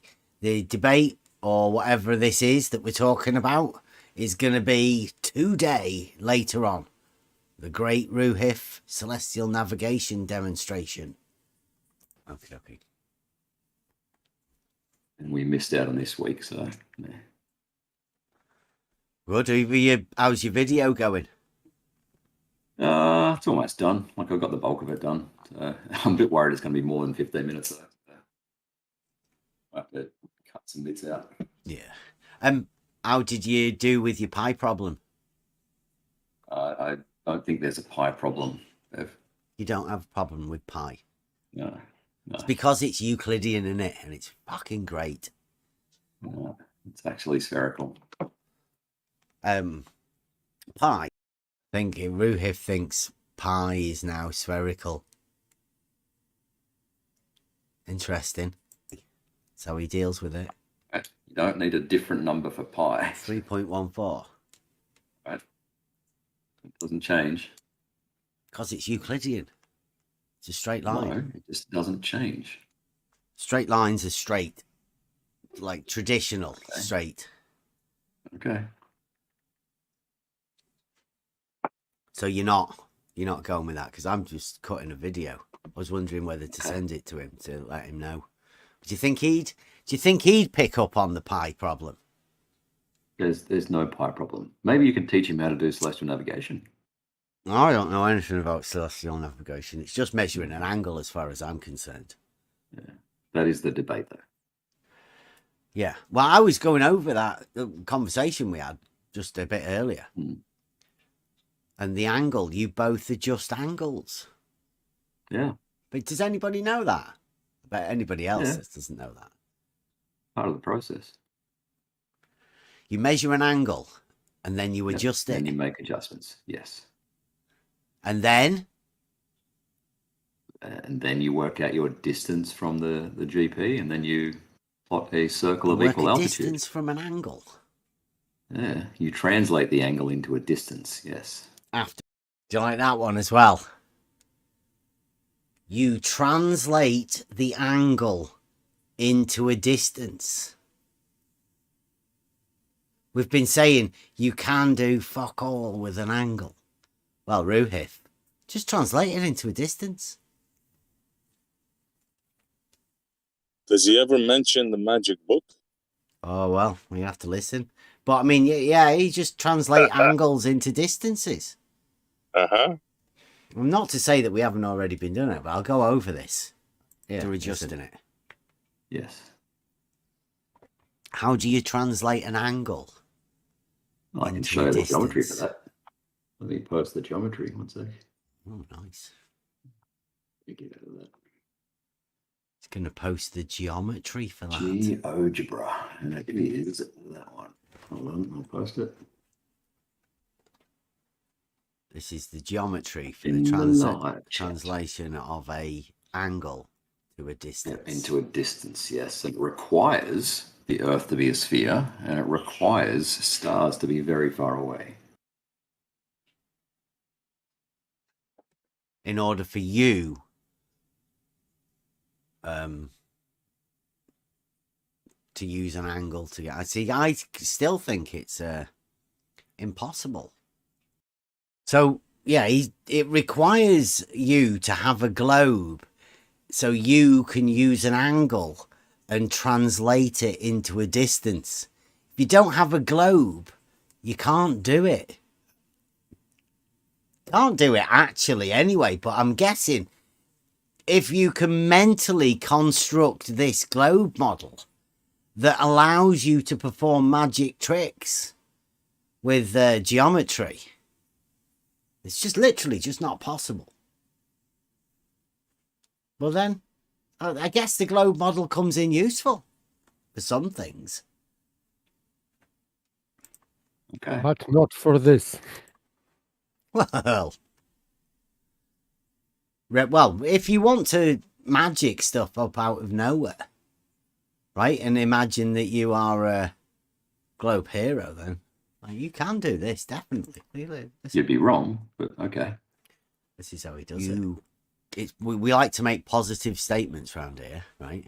Okay. You can do fuck all with an angle, because that's what you've got. I mean, after you've adjusted it.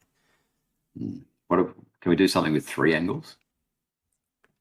3 different angles.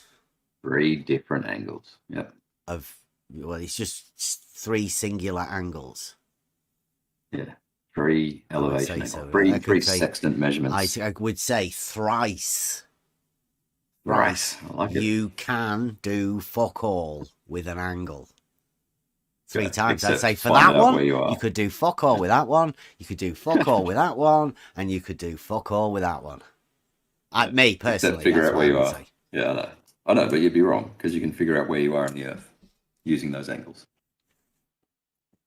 by translating one of them into a distance. Well, they all get translated into distances, yeah. And if you open that GeoGebra link, you'll see it. See?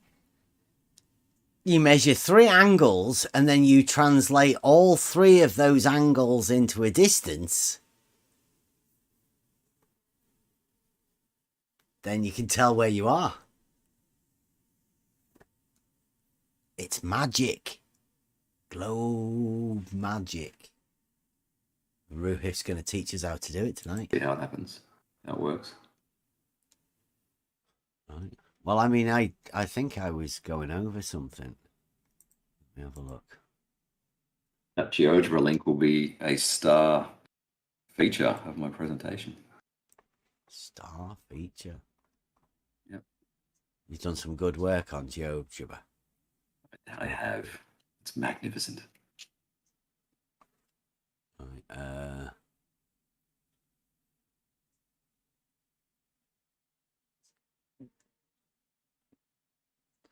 where was it? I'm quite opposite proud of side this angle. now here. What?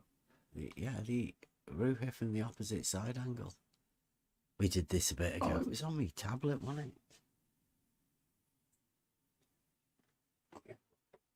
it? It took me ages to Wally's find here. a video. Hello. Hey, Wally.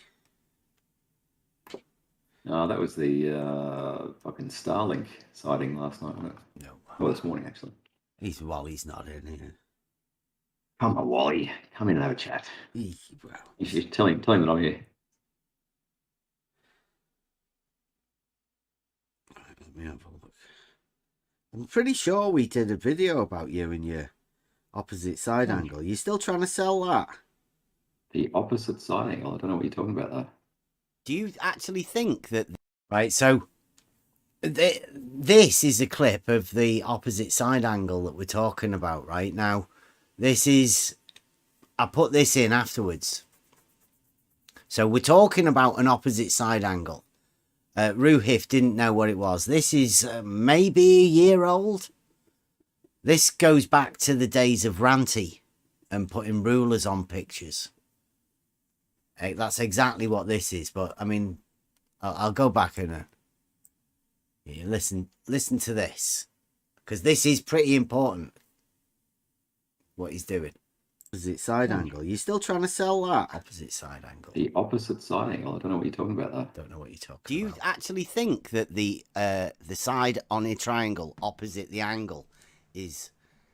they're the same thing? It's the same thing, yes. Angle.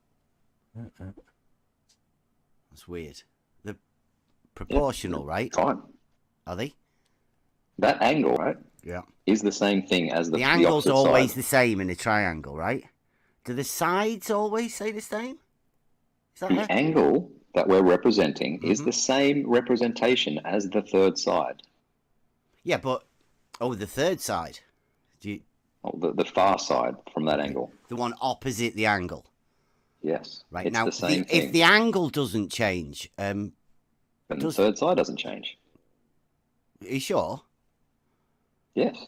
I'm not so sure that's how triangles work, though, Riley. Right? It is for these ones.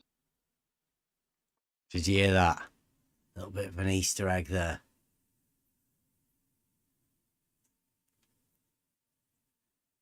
Did anybody hear that? Yep, it is for these ones. I said, I'm not so sure you know how triangles work, do you, Riley? Oh, yeah, I got that. But, yeah, I'll put that back there, right? Because you notice this. This angle here does not equal these ones, the opposite. So when he's talking about Ranty and doing all of that, this is where he was putting the ruler on pictures. The opposite side to where the angle was. Right? It's pertinent to this, especially because this angle here is the angle that he's supposedly measuring. And this is the side here that he's talking about. This is the length of the triangle that he's generating from this angle. This side. Keep an eye out for that. Because he's already talking about a ground position. And a radius, isn't he? Being curved. Is that this angle that he's been talking about here? Is that the opposite side angle? Or maybe the sides always say the same? Is that The right? angle that we're representing is the same representation as the third side. Yeah, but... Oh, the third side. Do you... Oh, the far side from that angle. The one opposite the angle. Yes. Right, it's now, the same thing. if the angle doesn't change... then the third side doesn't change. Are you sure? Yes. I'm not so sure that's how triangles work, though, Riley. Right? It is for these ones. Well, the distance that you're converting this to is it's the opposite side to the angle. Look at the GeoGebra link. It's not a... Bring it up. It's not real, like, because you've just got an angle, but you imagine that, like, you could put a ruler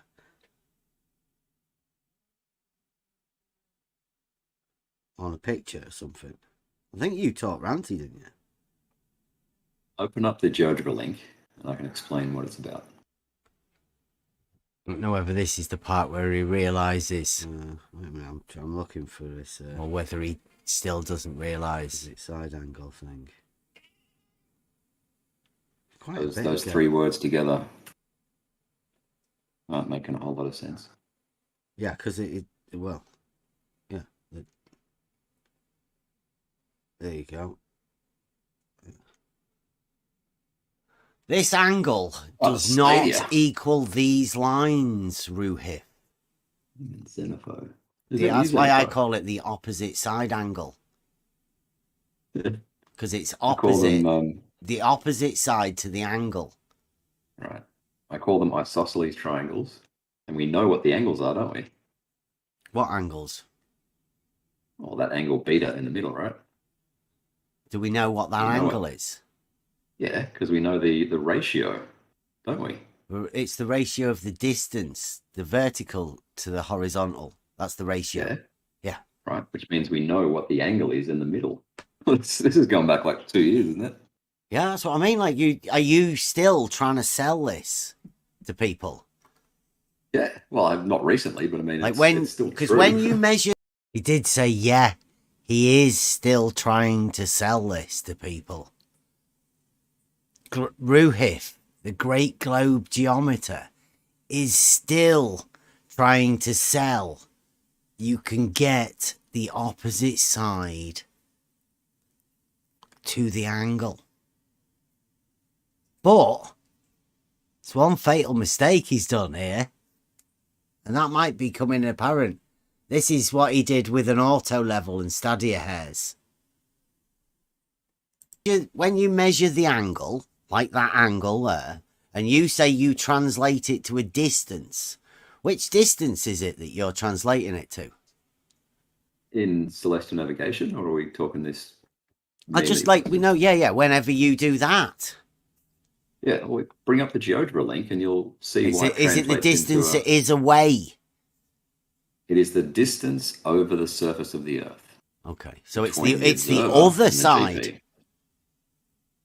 I don't know what you're talking about. Because this is the one that you were sold Ranty with, right? They're putting a ruler on a screen. The angle of the ruler at the end, the opposite side. But now it appears that you're measuring an angle for celestial navigation and getting a horizontal distance.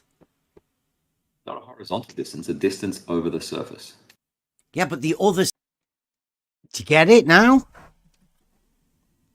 The great Ruhif, when he was selling the Ranty thing and putting rulers on pictures, he was selling the opposite side angle. But this time, he's measuring half of this angle here. And from that, he can get this distance, the horizontal distance now. Fantastic. Ruhif can measure an angle here and get this side of the triangle. He can measure an angle here and get this side of the triangle. All from one angle. It's magic. It's globe magic. Geometry. And I'm not too sure how the fuck Ruhif has managed to fool everyone that this is a thing. Not just Ruhif.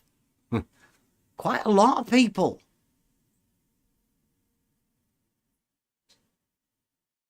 Ruhif is doing magic, literally. Impossible things with angles. Just not possible to do that. Impossible. But Ruhif thinks he can get away with telling people it is possible. So I hope anybody's listening tonight. I wanted to get this out a little bit earlier. This debate is going to happen, or this demonstration is going to happen tonight. And knowing what we know now, I'm really looking forward to how Globe Magic's performed.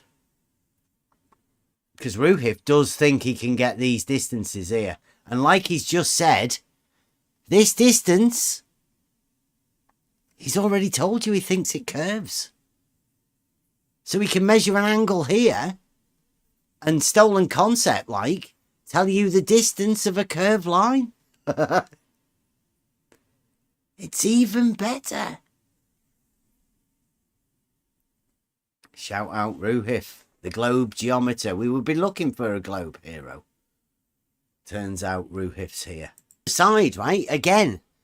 Like you wait, when you did the angle for Ranty, you sold him that side where he put a ruler on a picture. Have you? It was fucking hilarious when we said him doing it, right? But now you've got the same angle, or just a well, depends when measuring a different angle. Yeah, look, here it is. Here's Ruhif, here's Cats, and here's Ranty. And here's the ruler on the picture. Like some of the funniest shit I've ever seen. We were laughing our heads off at this bullshit. But these three fools here acting like this is fucking possible. And what's even worse with this picture that these three muppets fucking fooled everybody with is there isn't even an angle measured.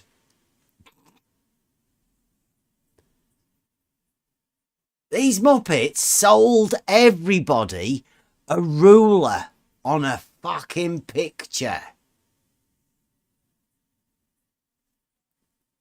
And now Ruhif's trying to sell you an angle that's measured, but not even measured.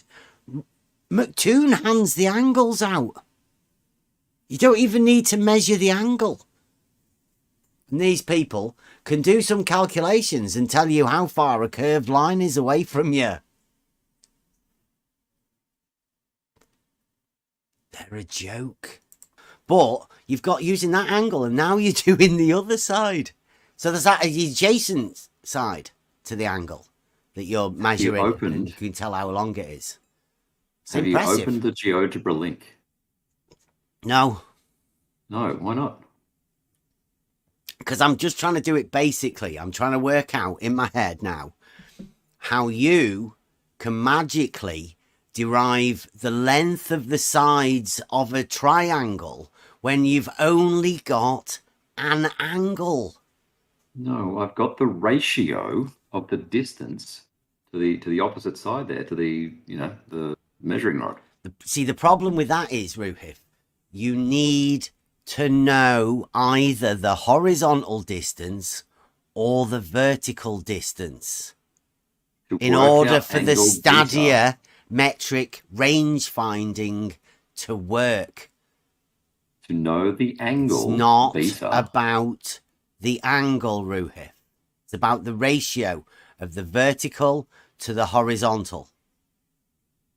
To know the angle beta. To 100. Okay, when you're finished, Bev, let me go. Let me know when you're finished. Okay. Well, I'm just I'll let me go. Okay, all right. To know the angle beta, we just need the ratio of the horizontal to the vertical, which we have in the specs for the auto level. The end. The ratio of the horizontal to the vertical. Yeah. We know that it's 100-1. Okay, yeah, but we're talking about celestial navigation. If you don't have the Stadia We keep switching, fuck. No, what Why I'm we keep saying. switching? Look, you measured an angle, right? You calculated an angle when you got a picture. You calculated an angle the size of something, then you put a ruler on it, and then you did your maths. But this time, because you're using celestial navigation, you don't have stadiometric lines on your scope, so you've just got an angle measuring device.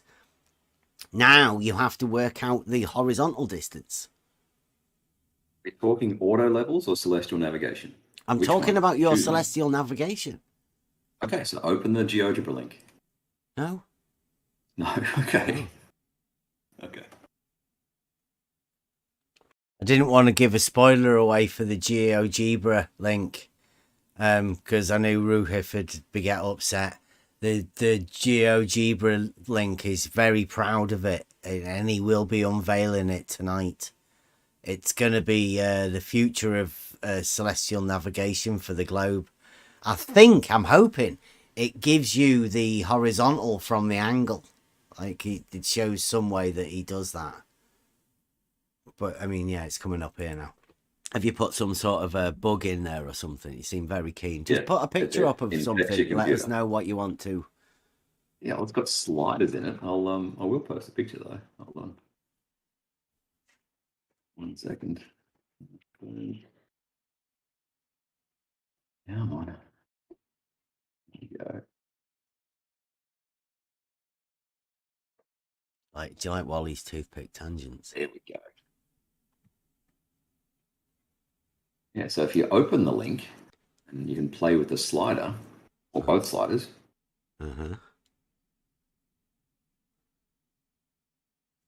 Seems like you've got an arc length. Looks like you've got a line to the center of your circle. Yes. Yeah. So where's the angle that you measure? So I haven't put the horizontal at the observer.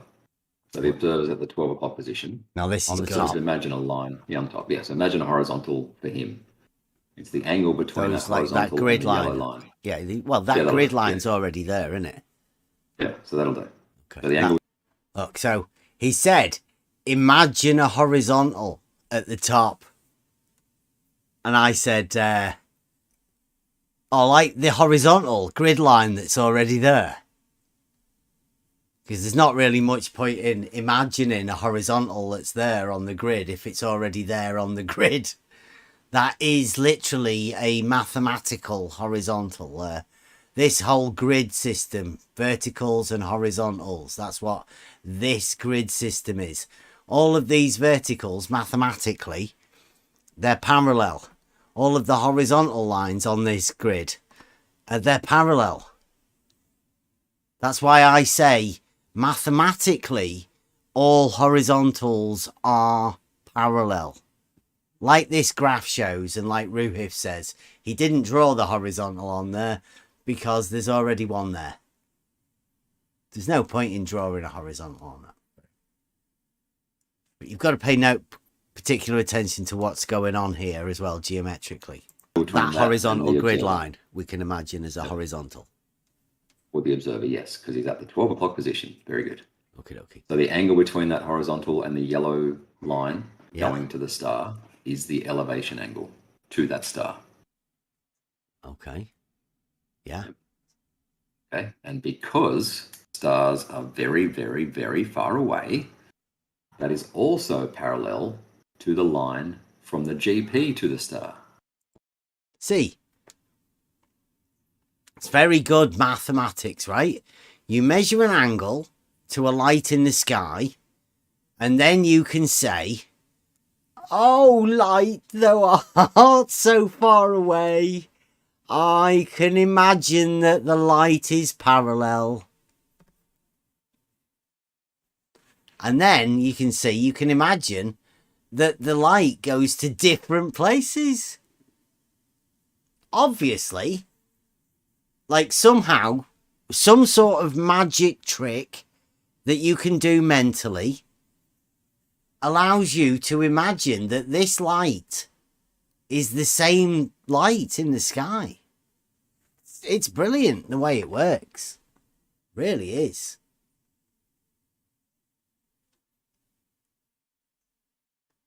What? And the GP is the geographic position of the star. So that's if you were at the GP and you look straight up, the star, that's where the star would be. Really? Yes. Yes, really. Wow. So because you measure an angle to a light in the sky, you can then tell the position of the star on the ground? No, the position of the star is independent of that. If I have the time and date, I know exactly where every star is overhead. That's a good quote, isn't it? There's your... I think he's referring to the magic book there, Essie. Right, with that particular quote. If I have Definitely. the time and date, I know exactly where every star is overhead. Ruhif. Yep. He opens up the book. That's a superpower, right? I'm presuming he's got a book. He might have memorized it. He might be like a savant. You never know. Right? He's And either he's a little using bit a magic delusional. book or he's some sort of savant. I'm hoping. But if he's under the impression that that magic book says where every star is, he's a little bit off there. Yeah. Yeah. There's a number of stars, not all the stars, Ruhif. Oh, Like, that's been mapped over the last however many centuries. Over centuries. So you've got, but those lines look like they're parallel. Yes, because the star is very, very far away. So you just, how do you know how far to move the parallel line? Away from you? In this model, the star is a finite distance away, but you can't. It's so far away that you can't tell that they're not parallel. So far away that you can't tell they're not parallel. That's my favorite one. That's not a bloody mouthful to try and untwist double negatives out of it all over the place. And if you play with the slider that says distance so they to aren't stars, parallel, or are they parallel? they're not actually parallel, but they are close enough to parallel to be, treated as parallel. No, there you go. I like that one. That's a good quote as well. They're not actually parallel, but they're close enough to parallel to be, treated as parallel. Yep. Because that's how mathematics works.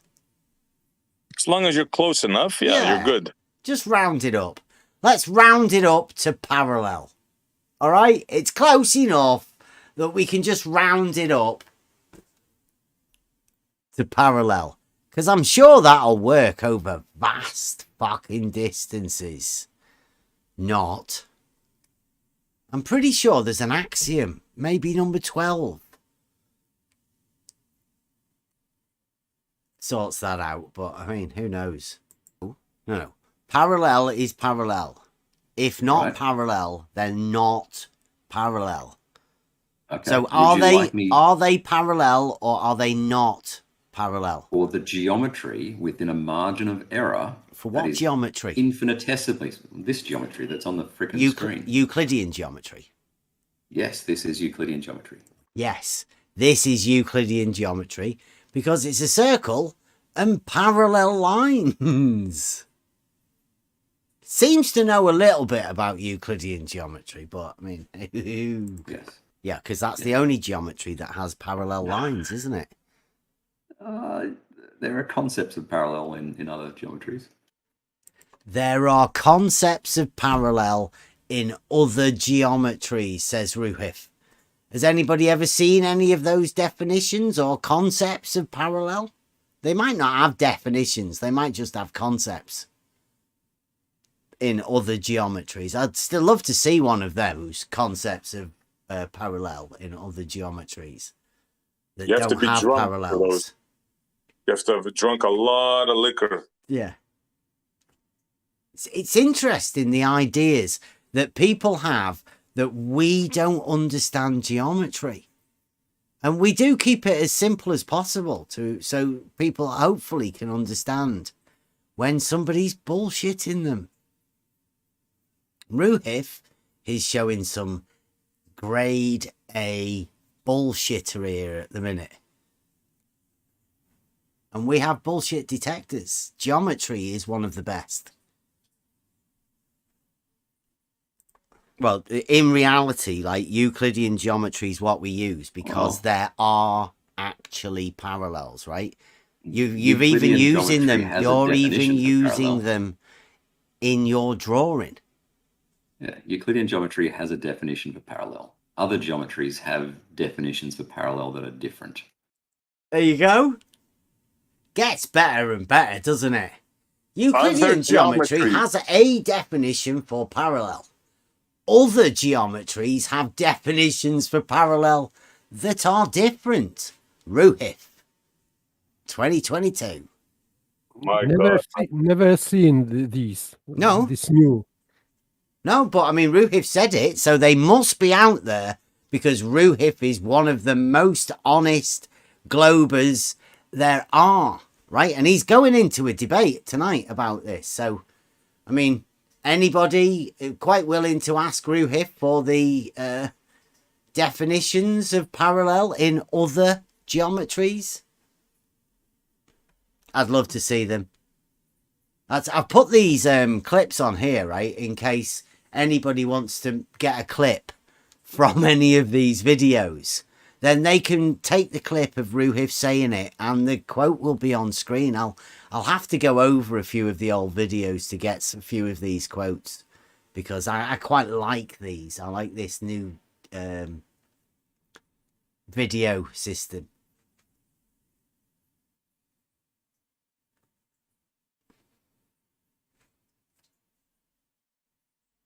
Yeah, we'll go over this sort of stuff slowing down. We have to go over it as many times as possible. It's about to get a little bit more interesting as well. Go on then, show us them. Lines of longitude. Lines of longitude. What? Lines of longitude. Are they parallel? Under some definitions, yeah. Where? Oh. I was wondering how long people would get to get round to that. Hey, that's why spherical geometry had to be invented. Listen to him. I'll go back a couple. They are parallel and they are described in degrees. How it is possible? Well, listen to his justification of it. But first, listen to this. Euclidean geometry has a definition for parallel. Other geometries have definitions for parallel that are different, that are Go on non-intuitive. then. Show us them. Lines of longitude. Wow. Lines of longitude. What? Lines of longitude. Are they parallel? Under some definitions, yeah. Oh, lines of longitude. Under some definitions are parallel. Get ready for this one, Saragaki. What definition could possibly mean that longitude lines are parallel? Where? Yeah. Which is the definition that says they're parallel? Yeah, we're not getting off track here. We're doing celestial navigation. No, I would like to know. I would like to know where longitude lines are parallel. Yeah. Anyway, it doesn't matter. The perpendicular to latitude lines, right? Right, and that makes them parallel. Yeah, geometrically parallel. I thank you. Nice. Ruhif didn't know what to say. He didn't have a clue. I had to tell him. I had to point out perpendicular to latitude lines, aren't they? Longitude lines. And because they're perpendicular, Ruhif knows. That means they are parallel. Under some definitions.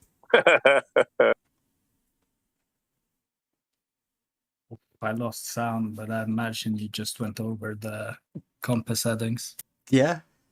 Yeah. I like that. I like it. You know, at least his mind's thinking parallel, geometrically, at least.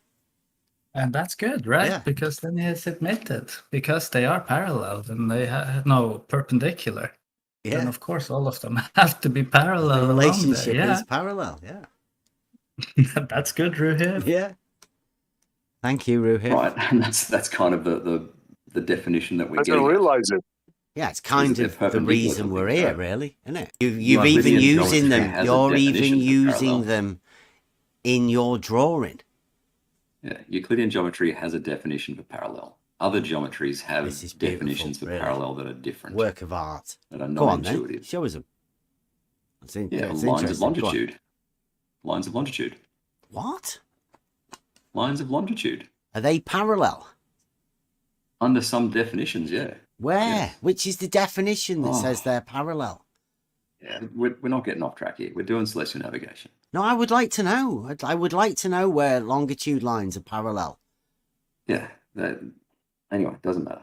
They're We're doing perpendicular to celestial navigation. latitude lines, right? Right, and that makes them we're not Parallel. getting into this. Yeah, geometrically parallel. Right, and that's kind of the definition that we're getting at. Yeah, it's kind they're of the perpendicular reason to we're things, here, right? really, isn't it? Right, but they join together at the poles. So in our Euclidean But sense, they're not parallel. yeah, but parallel lines don't do that. Not Do in they? Euclidean geometry, no. Not in reality. Parallel lines don't do that. Well, it's just all this comes down to is your definition of parallel. They don't get it. Look, all this comes down to is your definition of parallel. That was a moment of truth. Uh-huh. Mm-hmm. It's another good quote, though, right? What is your definition of parallel? Because I put it there. Definition 35. Parallel straight lines are such as are in the same plane and which being produced ever so far both ways do not meet. It's a definition, not a postulate, not an axiom. A definition. Definition number 35. What's your definition of parallel? That's the only definition of parallel.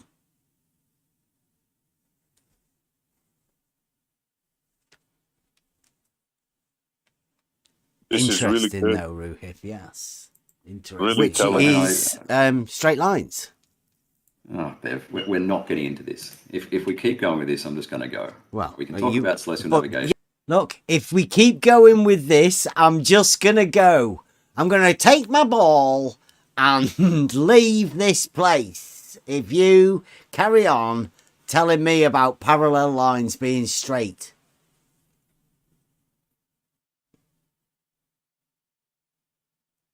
Yeah, but this is one of the fundamentals because you are using parallel.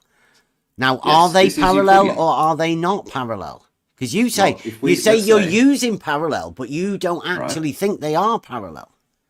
Okay, let's say we're using a star called Polaris. Right, that's 400 light years away. Well, you say. I'd say it's impossible to measure a distance, but you say you can use an angle to do that. Okay, right. But if you were to do the maths on that, the light coming do the maths from Polaris, on what? The light coming from Polaris. How do you do the maths on a light? The angle at which it comes into you. The angle from where? Have you finished? Well, I'm just trying to work out what are you talking about? Yeah, I'm trying to tell you. Yeah, you do the maths on an angle. Right. Okay, if you are looking at Polaris on your horizon, as opposed to looking at Polaris from the North Pole. Like he said there, if you're looking at Polaris on your horizon, well, there's this celestial navigation thing that I've heard of, that you can't use 15 degrees. First 15 degrees, you can't use it. But Ruhif's talking about putting Polaris on the horizon. Yeah, less than 15 degrees is a problem. Some say 20, but yeah. But he's putting it on the horizon. So, I mean, that's ridiculous to start off with. Okay. The difference you wouldn't be able from to see parallel. You wouldn't be able to see it, would you? You can see Polaris on the horizon. I thought 15 degrees. You can still see it. Ruhif says you can still see it on the horizon. Interesting. I've never done it. You just shouldn't really use it as a celestial navigation star. Okay? Anyway, if it's 400 light years away, the difference from parallel is 1/billionth of 1 degree. What is it okay what difference of parallel? What is the difference? They're a billionth. Parallel? They're a billionth off. They're a billionth of a degree off parallel. What? You see, this is what I'm trying to understand. He says the light from the sky is off from parallel, but Like, what does he mean? What's off parallel? The light in the sky is a light in the sky.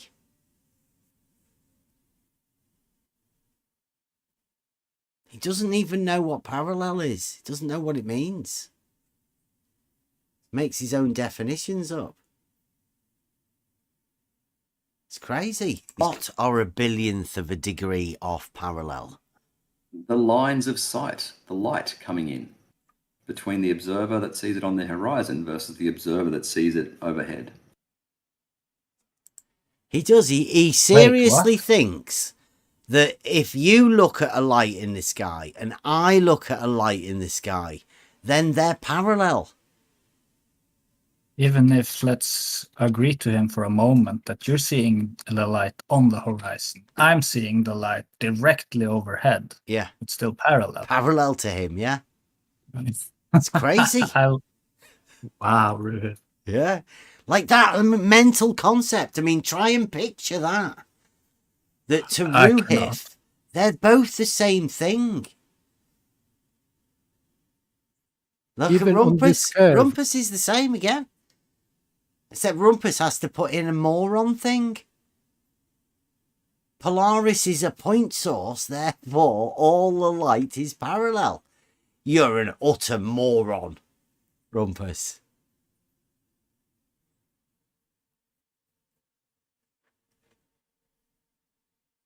It's mental. Parallel. Absolutely, yeah. Fantastic. Just because it's a really, really long way away. And how do they know it's a really, really long way away? We don't know, because they can only measure a fucking angle. And it's impossible to derive a distance from it. Yeah, you heard Ruhif starting to get really annoyed when you asked him to explain how he does that. Yeah. I'm just gonna leave.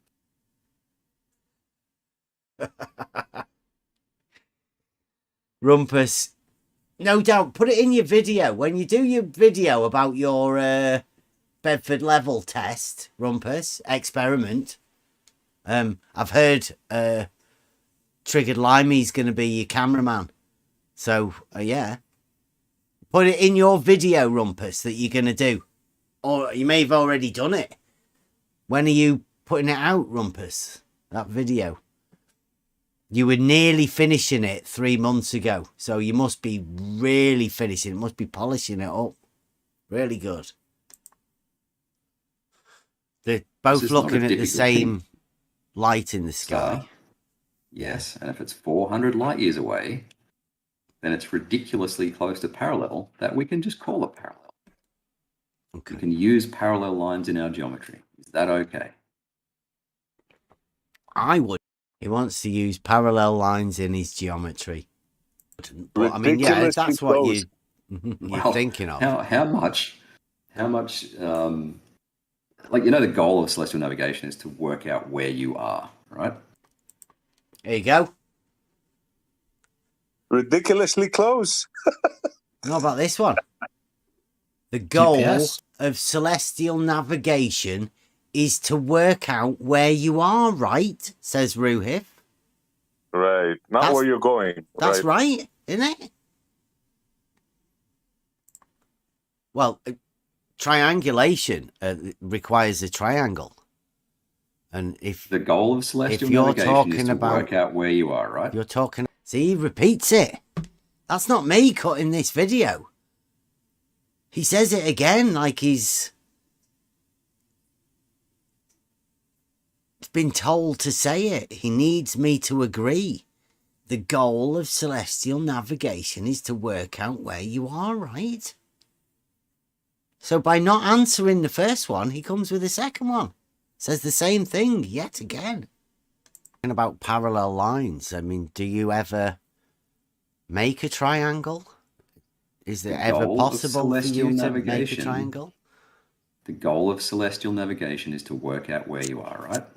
3 times. Ruhif, because I ignored him, he says the same thing 3 times.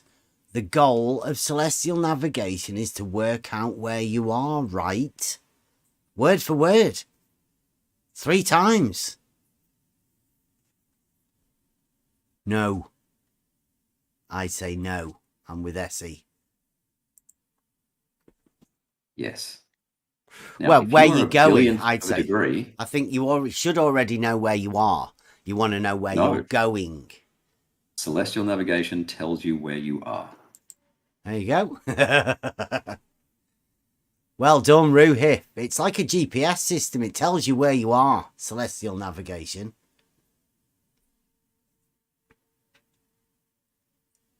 Well, I think where you're going would be a little bit more use. Well, if you don't know where you are, then you don't know where you're going. Yeah, but surely you set off in a boat from a port. Like, surely Anyway, you definitely I'm done, know Viv. where you are. If you want to talk, we can talk. If you're going to fuck around, you can I'm fuck not around. fucking around. I'm just saying you should know where you are. Yeah, and celestial navigation tells you where you are.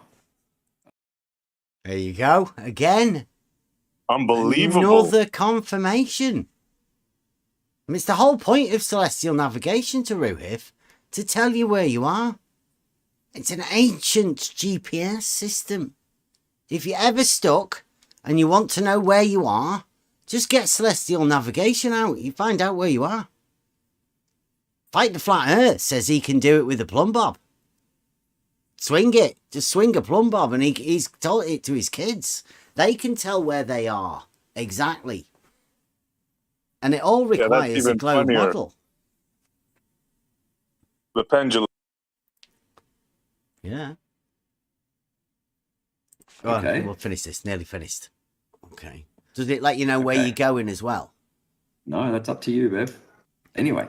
Does it let you know where you're going as well? No, says Ruhif. That's up to you, Bev.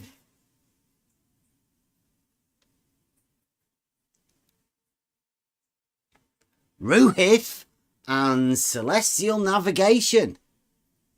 Doesn't tell you where you're going, just tells you where you are.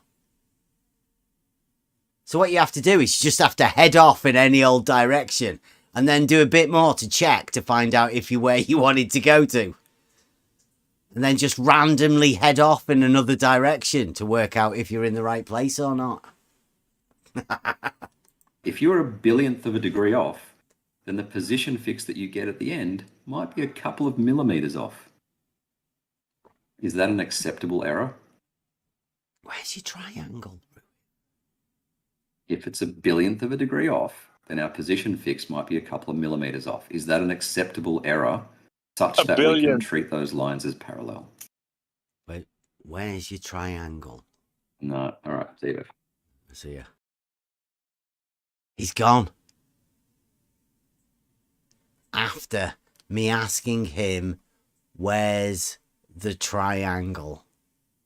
Can't answer the question. Nowhere, because you cannot have triangle with parallel It's got lines. parallel lines.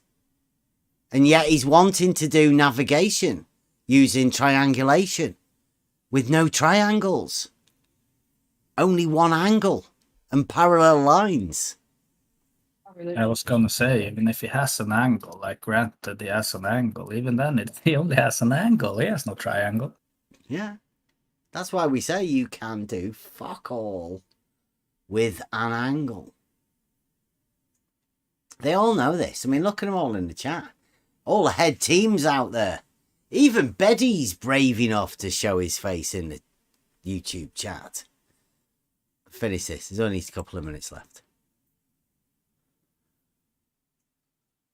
That should be a great debate to watch that. Can't wait for that one. What do you mean by vertical angle? Well, from your position. When you're imagining that angle, you don't think it's an angle from your eye, from the horizontal downwards, do you? No, it's the change in your up versus the up of that location. So are you the drop or is the horizon Yeah, the drop? measured from where? Where's this 1 degree measured from? Where is it measured?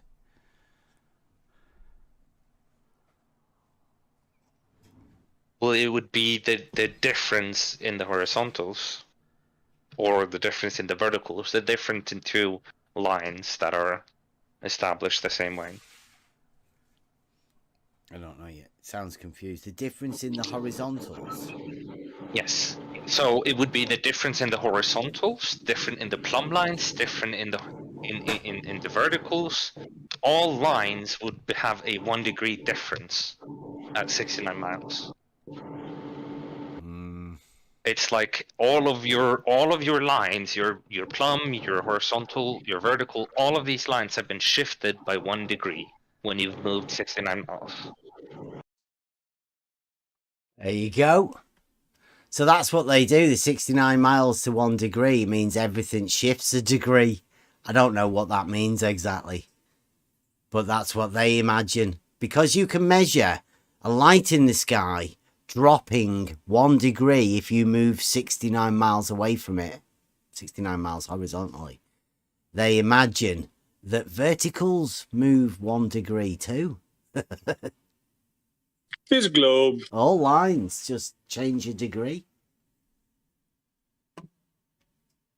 So, I mean, that debate's later on tonight. I hope everybody's looking forward to it. I hope I've done enough to promote McToon, the Scottish cartoon character. Any predictions for tonight? What anybody thinks? What? Well, I'm hoping somebody at least might get to understand that you can't do anything with just one angle. Like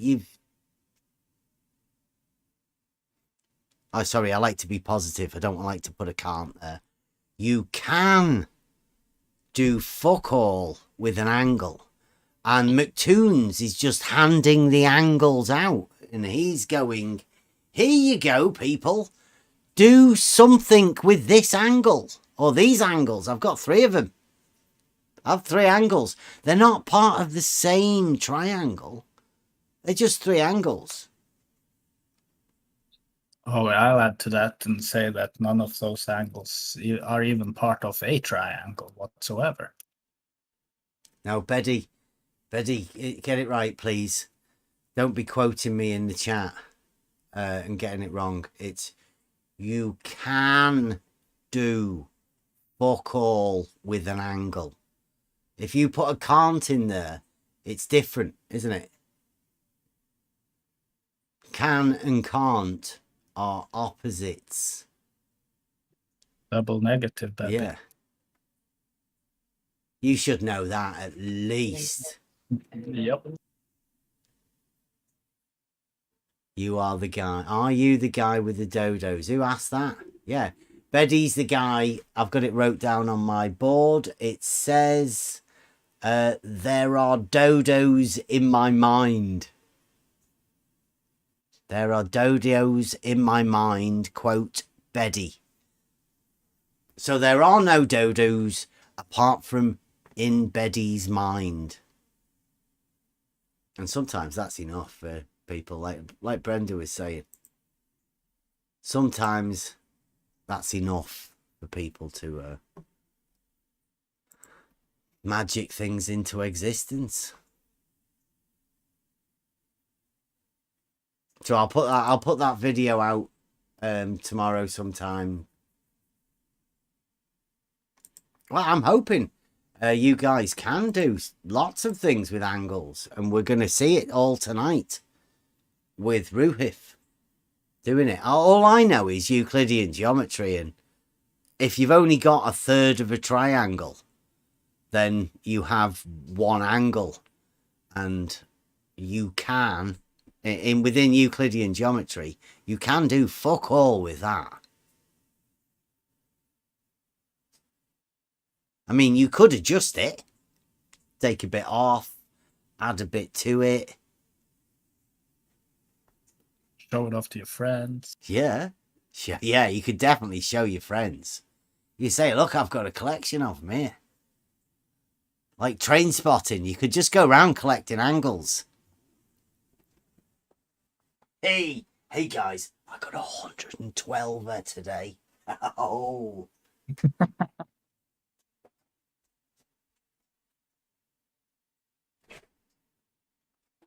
And Rumpus, nobody's denying navigation. We're laughing at Ruhif. If anything, I hope in this demonstration that there will be actual demonstrations from both sides and that it won't turn into a shouting match between two people. Yeah. That's a good point. Yeah, Up until that's now, what I'm I after haven't the seen most. Yeah. I haven't seen one person demonstrate how it's done, from taking the angle to converting it from the 9D, then putting down the second phase, which is the where you think you are. That's why I was laughing before. Yeah, I want to see that from any one of these guys, from the angle to the actual ending. I haven't seen that yet, not once. Because trust me, it involves a lot of steps. And I'm willing to bet nobody, maybe one or two people know how to do it. Maybe. Yeah, I mean, like if this is what people do, work out where they are with celestial navigation, then a genius. I mean, I'd love to see it. And no doubt anybody should be able to do it. I'll put money on it. Yeah. If Ruhif can do it, I'll put money on it, Ruhif.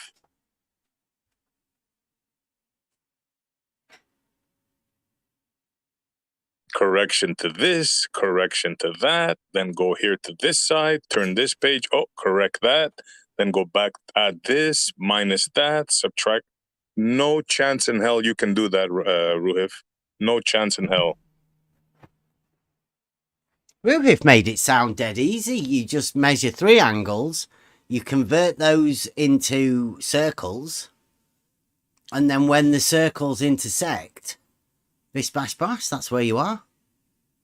Mm-hmm. It sounds really easy the way Ruhif does it.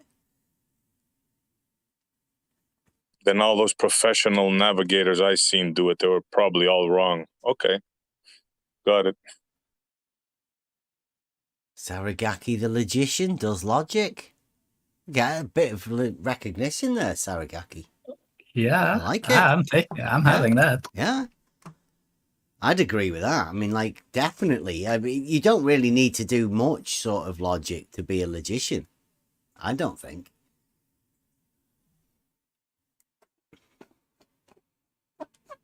It's like a magician. I mean, what sort of magic do you need to know to be a magician? Could you just teach your nan a trick, or, like, you know, perform a trick on your nan? Is that good enough to be a magician? I mean, your nan could think, oh, he's a little budding magician. Oh, Rumpus thinks he can do it. Oh, I gotta see this, Rumpus. Rumpus? What, Rumpus? Yeah.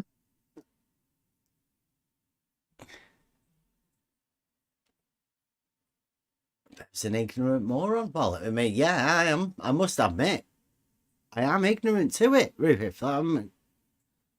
Rumpus. Anyone, really. I'm ignorant to it all. Especially this stuff that I think is impossible. In fact, I would say it is impossible. But, I mean, if you're willing to show us, then, yeah, I mean, I won't be ignorant of impossible things anymore then. I'll just ask him one question. Rumpus, do you think you can do what you think that you can do without knowing your approximate location? Has Rumpus done his video yet? I don't want to be distracting him from what should be a lot more important, right? This seems a little bit trivial. Ruhif has got this one covered, Rumpus. You don't need to come in and sort this one. You stick to your video for your Bedford level test. Make sure that one's good. It should be nearly finished, Rumpus, right? We have been waiting for the video for quite a while now. Don't be starting up stuff with celestial navigation. Doesn't sound like your thing.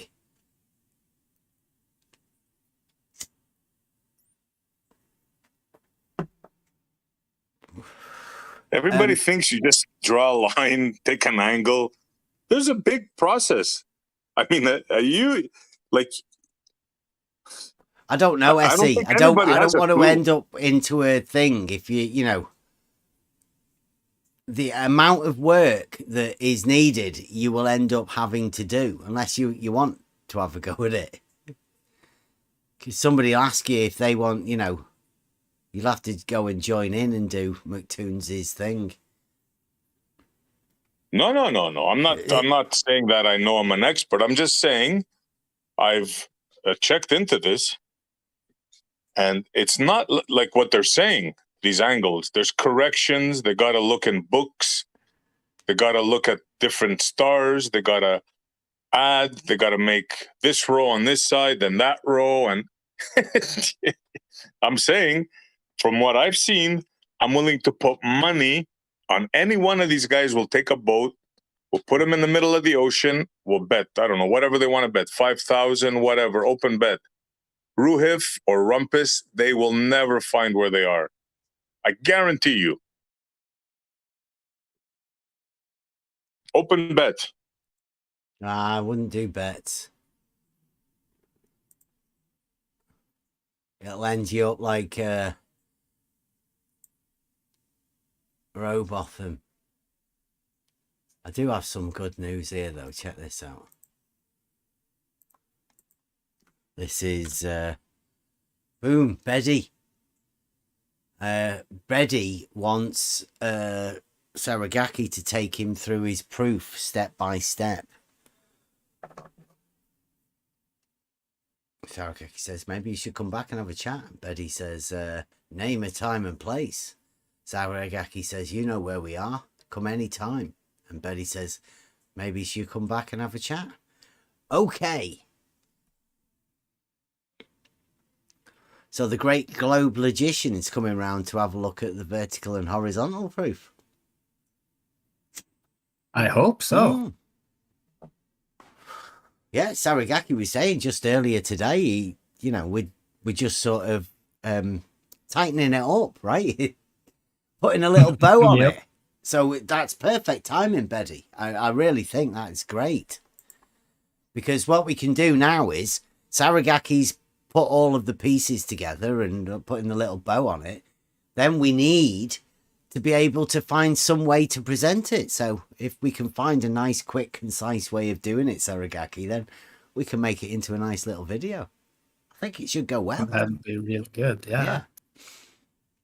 That's definitely where we are aiming to be going with these short little geometric proofs. Putting them in nice little things and showing people how easy it is to have a proof. I mean, I wouldn't say it's easy, but once you write it out and put it in a logical, flowing way, then it does look like it's easy, doesn't it? Yeah. It's going to be easy to follow along, but there is a lot of preparation that goes into these things. Yeah, a lot of work. It's not as easy as it might seem. No, because you're going to see the end result only having it written down in like 7 sentences, sure, but it takes a while to get to a place where you can just put that down in 7 sentences in the first place. That whole process that goes into it, nobody gets to see that. Yeah, because I mean, we did start this about Christmas or Thanksgiving time last year, wasn't it? Yeah, around there sometime. Yeah. So this has been, it's been a slow burner. Go on. Sorry, Essie. A little bit of comedy. A lot of it. I was just imagining. We get I'm sure Rakia would lend his boat for this one. So I'm volunteering Rakia's boat here. So we make like a little documentary. We get Ruhif and Rumpus. We put them on Rakia's boat. We blindfold them. We drive we boat for hours. Then we take off the blindfolds. We'll give them all the stuff they need, you know, and they can see if we can find. They can find or reach back home without using any radar, anything like that. You think they'll be able to do it? I wouldn't know. I'd pay to watch that. We'll follow them on another boat with a camera, like a documentary. Yeah. What did you say north was? Was that north? No, follow the sun.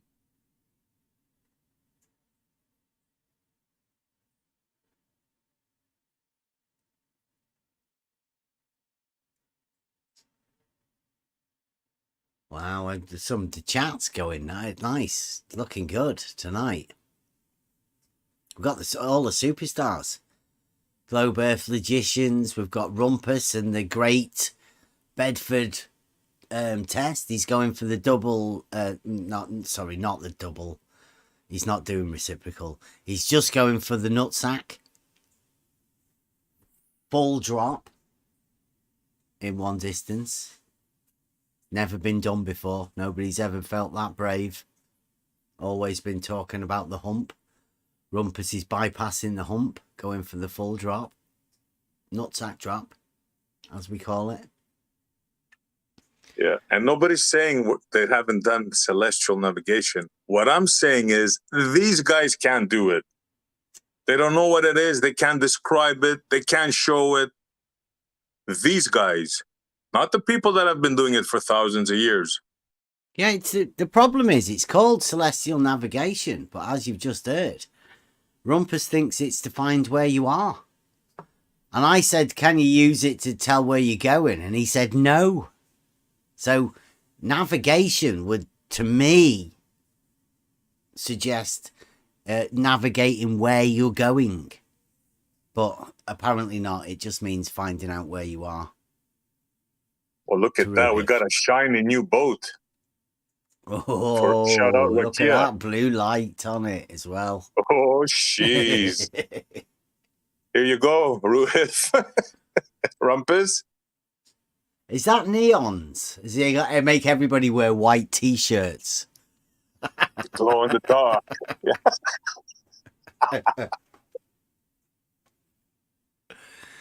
Does look nice, that though. Yeah.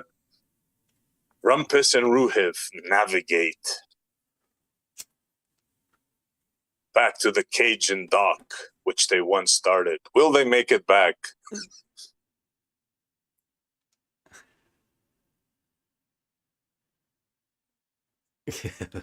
Mike's guessing how much. I don't think he's going to tell you, is he?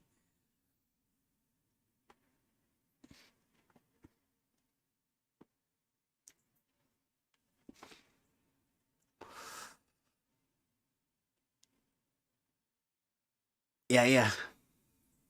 Look at that. Saragaki's offering Betty right now. Anytime.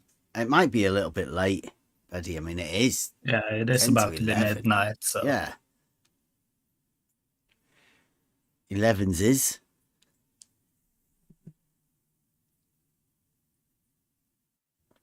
And it's Tuesday night. I thought that was his night with the missus. You can't normally come on Logic Night.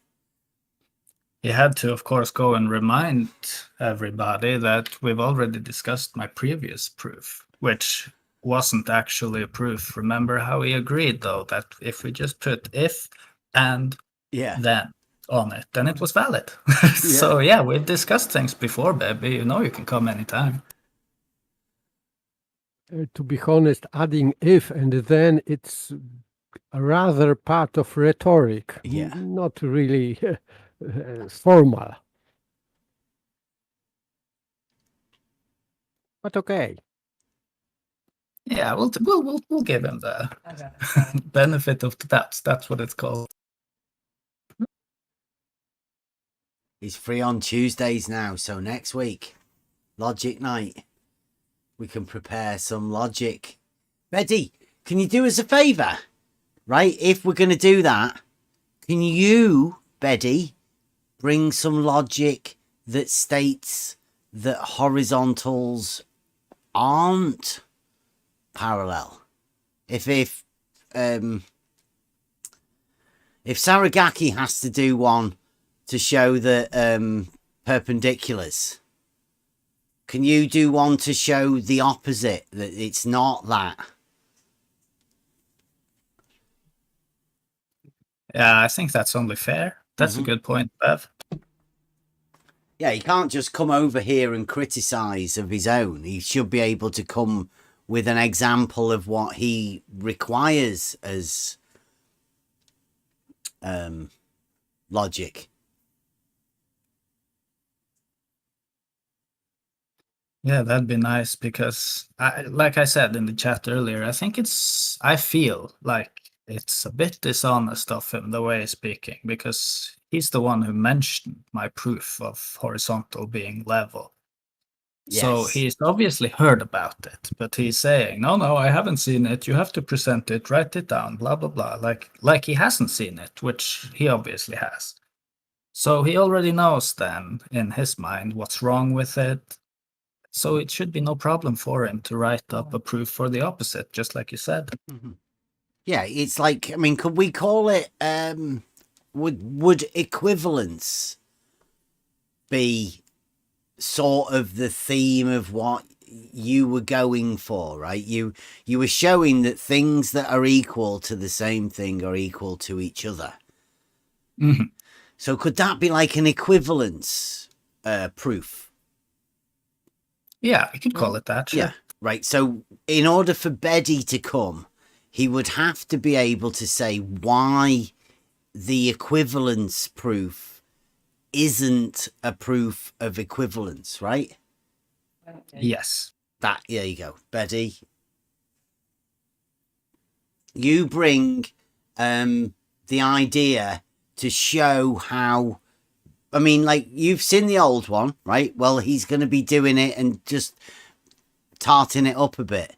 So you, using his old one, it should be very similar to that, just with some extra citations and stuff. But whenever you bring yours, can you give that old one and let us know what's up with it by stating your particular proof of the opposite, right? That'd be good, seeing as we've got a week each.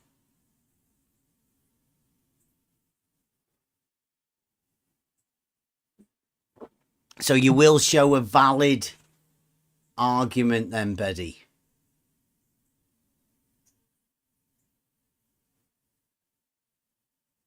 You know the old one, Beddy. You know the old one. Wally's definitely posted it all over the place. You've even commented on it. Who did we take through? Saragaki, we did just take somebody through it earlier. You know, was that? Yeah, who was that? Was that Friday? I think so, yeah. Yeah.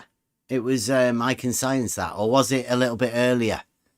We were talking to Alfag or Brenda or somebody like that a little bit earlier. I forget. Yeah, I think it was Alfag first and then I Can Science That afterwards. If you remember, you said the proof I discussed was a straw man. Your first one, the first one that you made up. No, the first one I made, he said No. I'm talking about Beddy. The first one that he made as a straw man that we said was a straw man was the first argument he ever came with. Oh, Baby's Cross, and it was, yeah. No, before that. It was the one he went over to Bob's to do flat earth logic or something. That was a straw man. It wasn't anybody's argument. It was obviously a straw man, and he admitted it was. Yeah, bring that one, Baby. I can't remember which one that was. Yeah, he's in. I like it you come back out again, though, Beddy. I like it. I like the idea of the globe logician coming out to help the globe at this time of need. Because we've got we had t-shirt logic that showed that all horizontals are parallel, which you had a really half-assed attempt at trying to falsify, but I mean, I don't know how you can falsify horizontals being parallel. It's not as if you can stop them from being parallel. And the other one was perpendicular. No, it's equivalence, isn't it? I mean, we haven't really done that many of these logical statements, but it seems like even when we start of the most simple you could possibly do, a certain group of people have problems with them.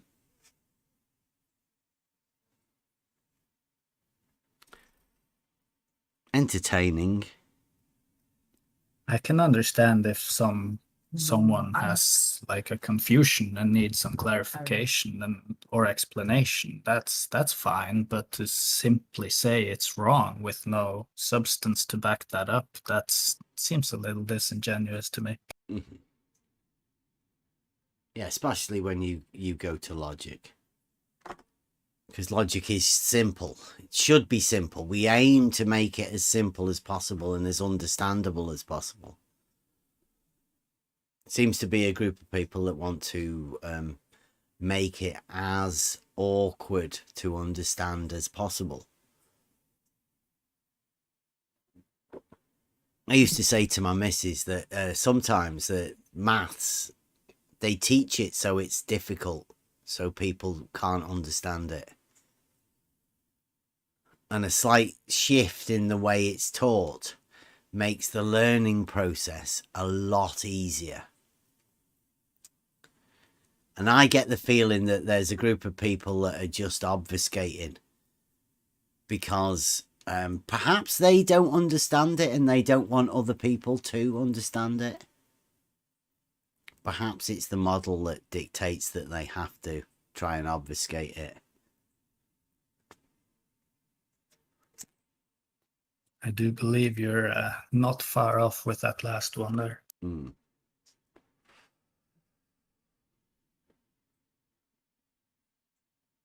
Who's he, was he quoting? Betty, what's up with you? Are you okay?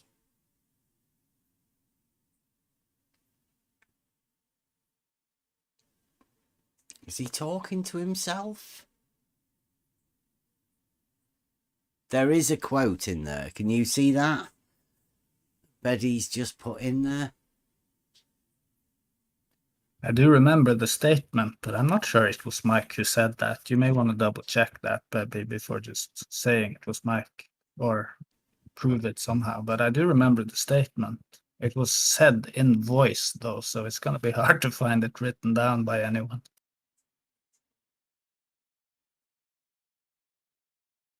It's going through premises, but Betty, save it.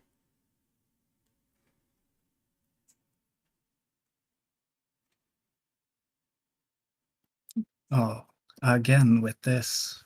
See, he said that my proof of the parallel verticals were unimpeachable, remember? It's on tape, baby. You can't deny you said that. But now he's attacking the meme I made with just the statement above it, not the actual proof, of course, because that's this one here? unimpeachable. It says premise 1, all perpendiculars to the same plane are parallel to each other. Premise 2, all perpendiculars to a horizontal plane are vertical. No, that's the one he made up and presented on in May, right? Well, he just says conclusion, all verticals are parallel to each other and all horizontals are parallel to each other.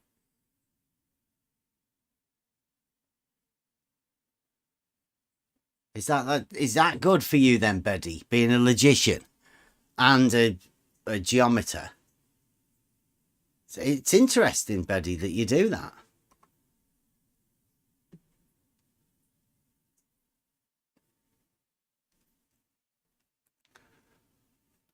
I'm intrigued that he remembers the exact date and time when he presented on this. That's 40 interesting seconds to me.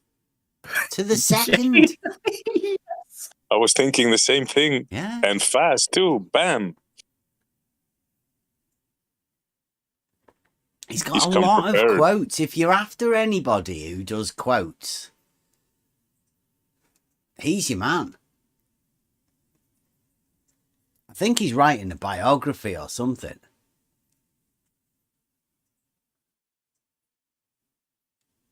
He does like quoting people, doesn't he? Quote that one, buddy. Go on, put in there. Bev says he does like quoting people, doesn't he? Go on, I'd love it. Go on, Betty. Quote us saying he does like quoting people, doesn't he? See, again, now he has written, no, it's invalid, but Saragaki denies it's his argument. It was his presentation that he's so proud of. He knows to the second when he gave the presentation. It's his argument. Yeah. He wrote it in his presentation.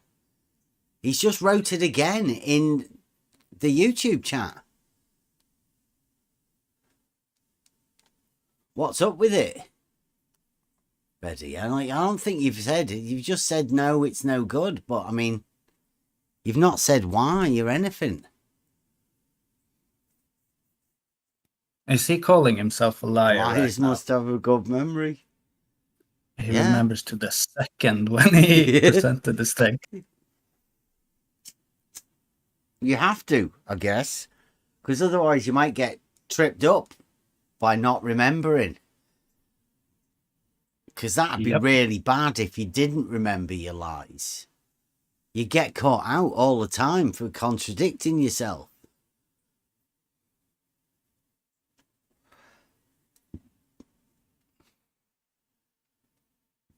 Yeah, a liar and a bad memory don't go good together. What has he just said? That vertical and horizontal are perpendicular and all perpendiculars to a plane will be parallel.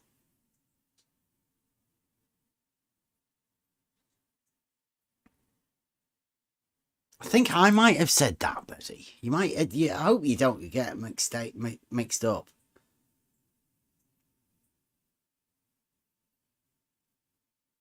Because I just make a statement that says all perpendiculars to a plane will be parallel. That isn't the Euclid statement. That's me. I said that.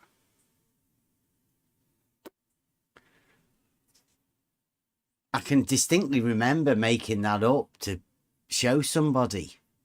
It was one of those trigger statements, I think, that you do, you know, every now and again. If I can make up a statement that is geometrically true and then relate the plane to a horizontal, then you could relate all of the verticals that are perpendicular to it. Yeah, it goes like this. You don't say too much. You just say all perpendiculars to a plane will be parallel. Then you say Provably true. Yeah. And then you say, if the plane is in the horizontal position, then all of those perpendiculars will be vertical. Yeah, no need to go further than that. That's true.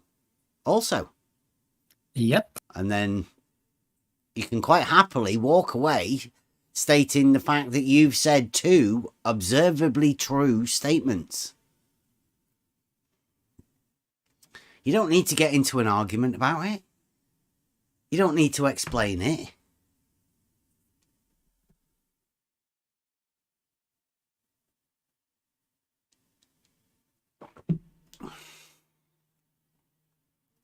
Ollie's every visible star has known location in the celestial sphere. It's celestial sphere? The celestial sphere, says Wally.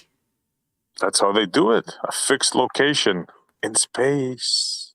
Celestial sphere? Yeah. How far away are those lights?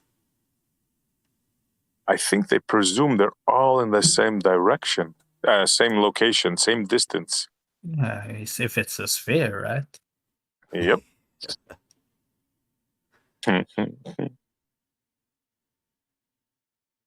Magic in space.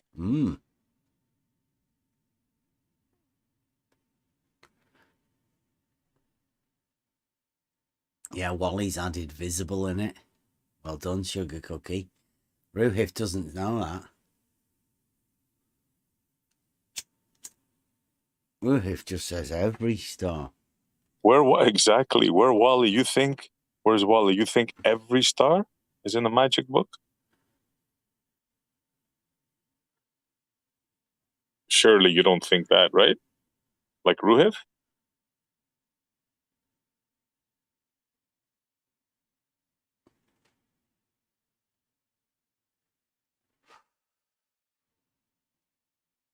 It's interesting. I like it. Really, really interesting. Betty's asking to post the proof that we can attribute to you.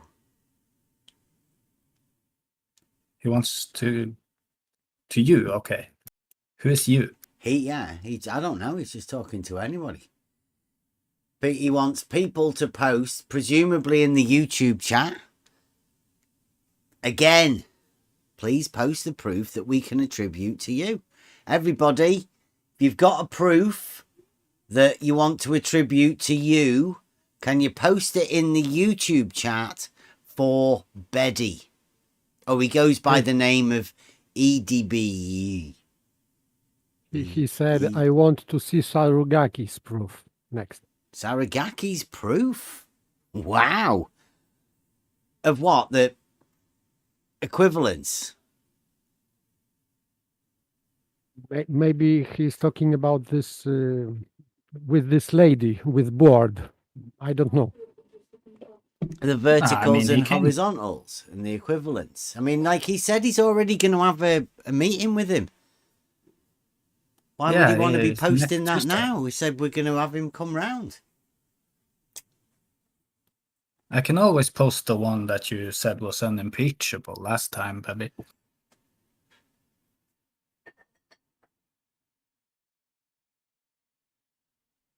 What?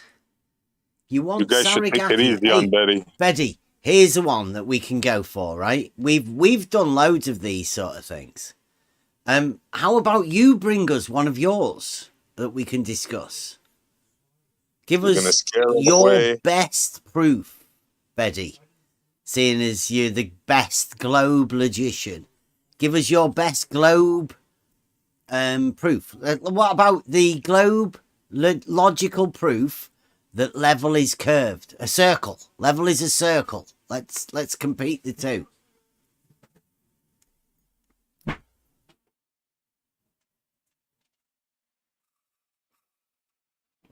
You're putting him under pressure now. Mm-hmm. Saragaki claims to have proved that level is horizontal. The equivalence was, this one, there you go.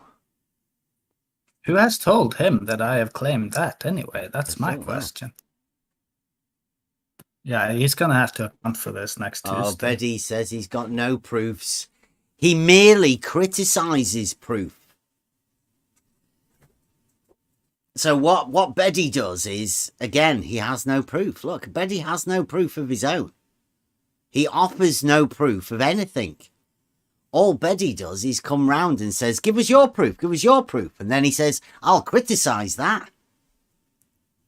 Not fix it, not make it a proof, or not do anything of that. No. He has no proof. Even, that means, by Betty's standards, he's never seen a proof.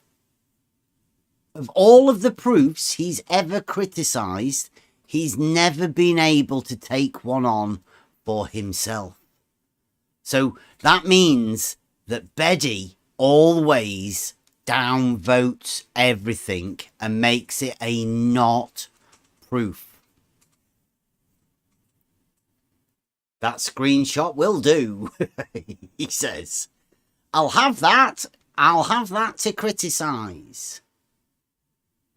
I mean, this is the same one he called unimpeachable last time, so I want to see how he's going to change his mind. Yeah. It's good that the globe logician admits to having zero proofs.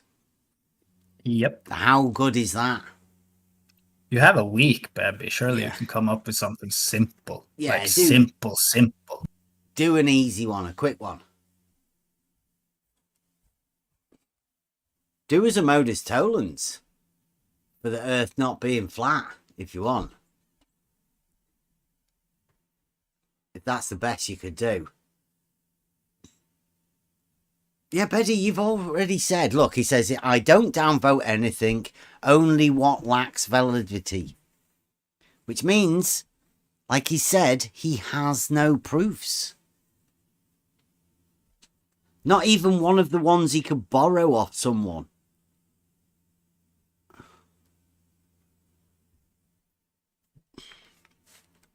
What do you reckon about Socrates being a man? Do you reckon that one? Being mortal. Do you reckon is that a proof? Would anybody have that as a proof?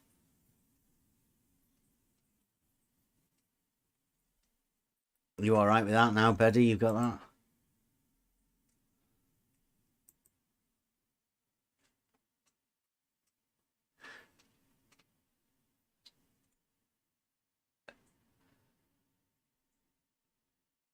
Yeah, there you go. Wow, that's a good one.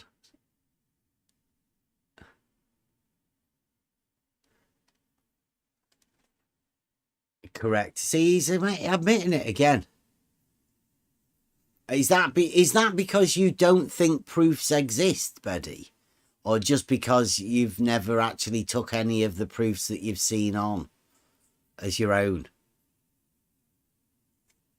Why? What is the reason for you not having a proof?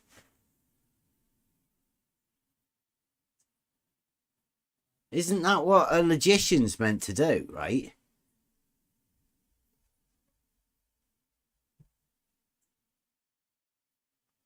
Come up with logical statements to find the proof of a matter. I'm really beginning to doubt, Betty, that you are actually a logician. What sort of a logician doesn't have proofs? I mean, self-proclaimed author of 2 books on logic. Was it hundreds of papers he's written on logic? What was it he said on that? Only criticizes and has 0 proofs. Sounds familiar.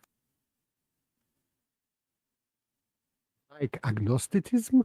He says, like I already said, we cannot prove what is a posteriori. He said it twice. So you can't prove anything. Like, what sort of a logician says you can't prove anything? That's one of the strangest logicians I've ever seen. Are you sure, Betty? Paraconsistent logician? Did you do paraconsistent logic, Betty?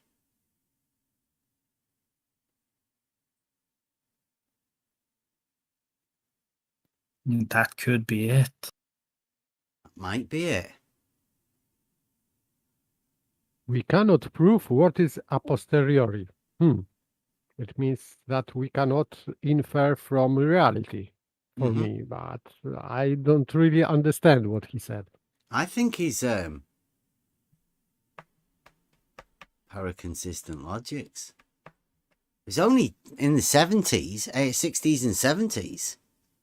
How old's Betty?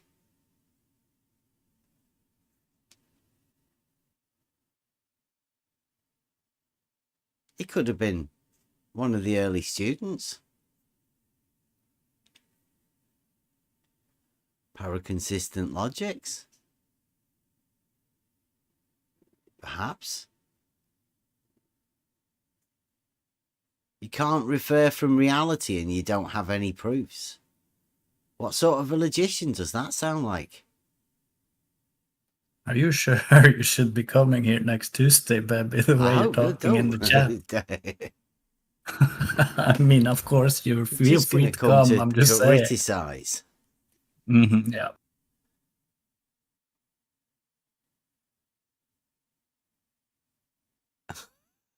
Level equals horizontal.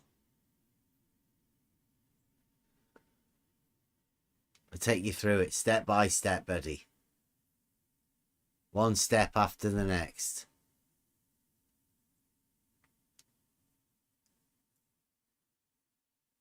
You'll have to wait and see, Betty. Might surprise you with a surprise proof.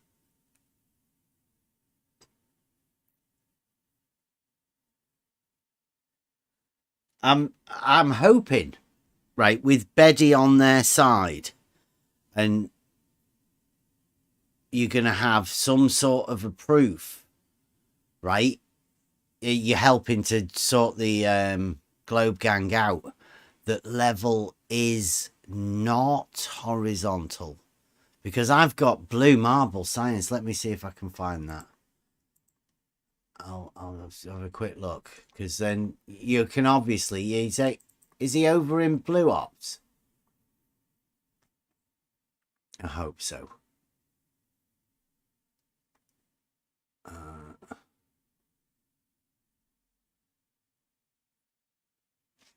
Blue talks the plane at LIGO.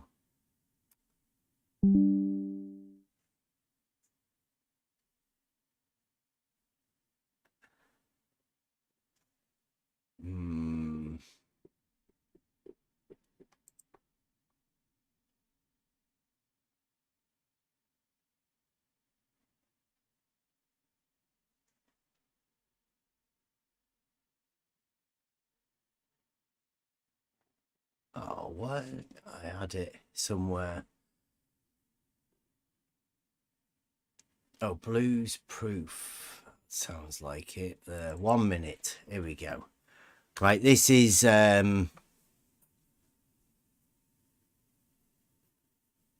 what I think he's aiming for, right?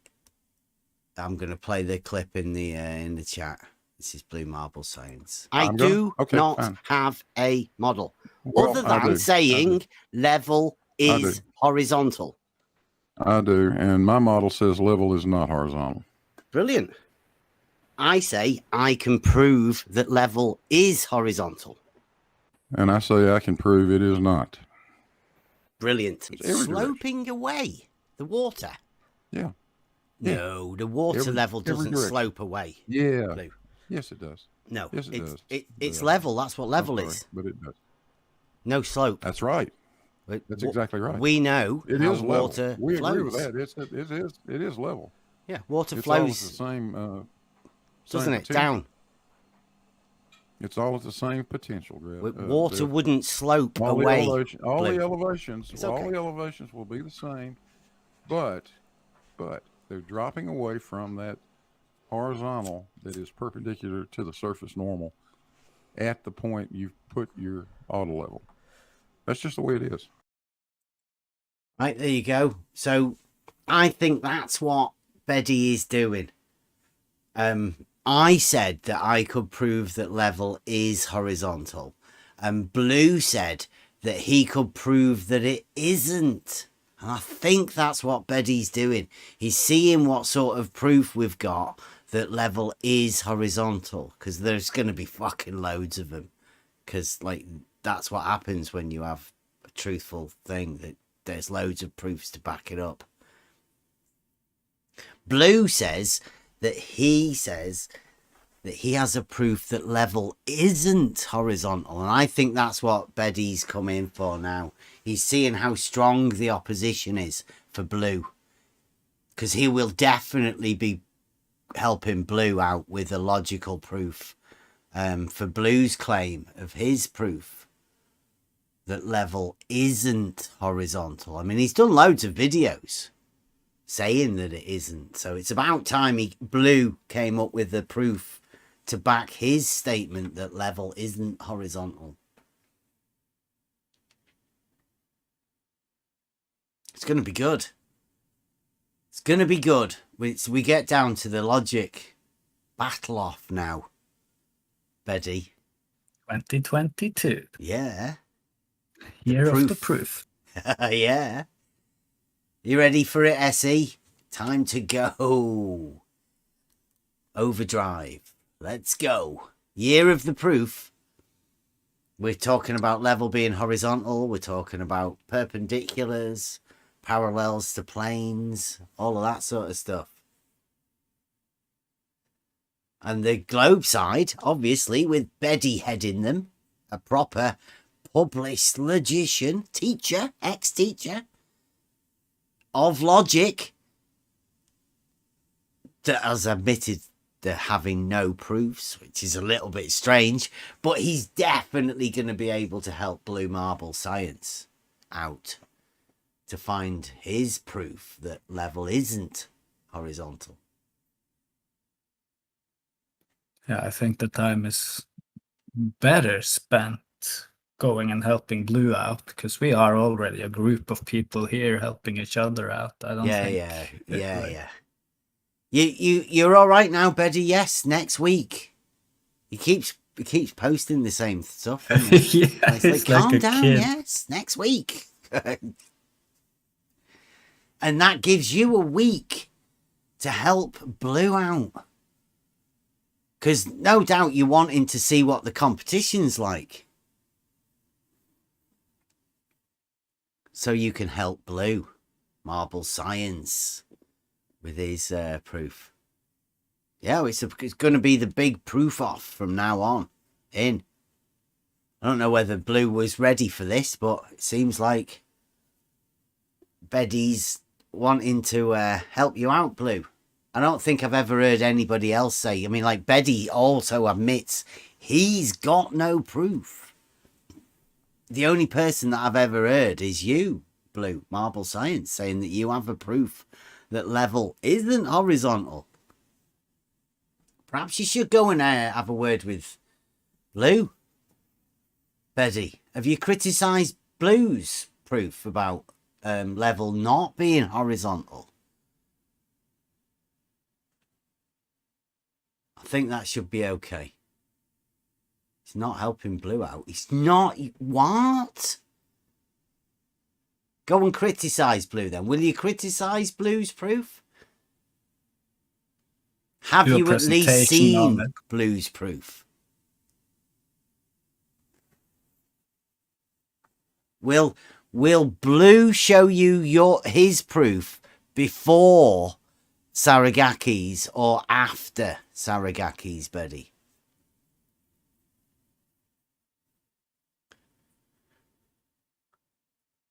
So which one is Sarugaki's? Because I think that he is playing some game here. Oh, he always is. But we'll see.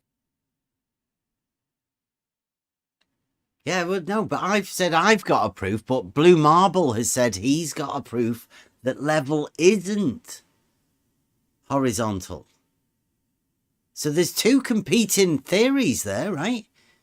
Betty's asking for Saragaki's proof that level is horizontal. And I'm no doubt he will definitely be doing the same to Blue Marble Science as well, won't he? He'll be is Blue Marble Science on live now? Anybody over there in Blue Marble Sciences? Because I bet Betty's being just exactly the same as he is now over there in Blue Marble Sciences thing. It's not like...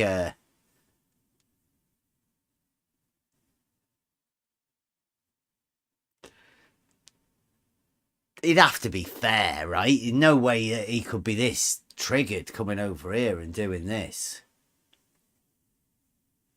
Yeah. Brilliant, Betty. And then you will definitely be asking Blue Marble Science for his proof, like he says, that level isn't horizontal. That'd only be fair.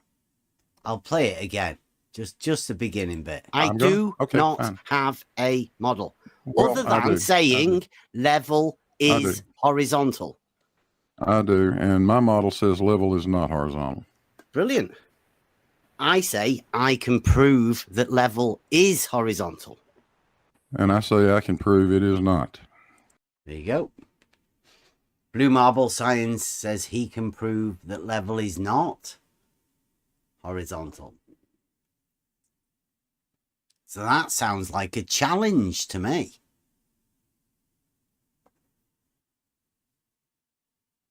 Betty won't be asking for anybody. He's not bothered about anybody else's proofs that level isn't horizontal. He doesn't hold any proofs of his own.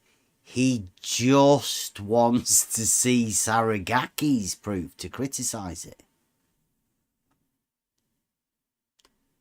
Which again, I don't get it. Like, he has definitely seen it. The first thing that happened after I posted it in our own chat here is Wally turned it into a Trojan horse and posted it all over the internet for everyone to see. I know he's seen it. Yep. We know. He's definitely seen it. But I find it interesting that the self-proclaimed globe logician doesn't want to see a blue marbles proof that level isn't horizontal. Yeah, that's interesting. Very interesting. Seems a little one-sided, that baby, don't you think? Yeah, and you've got to agree or there is no show. Like what?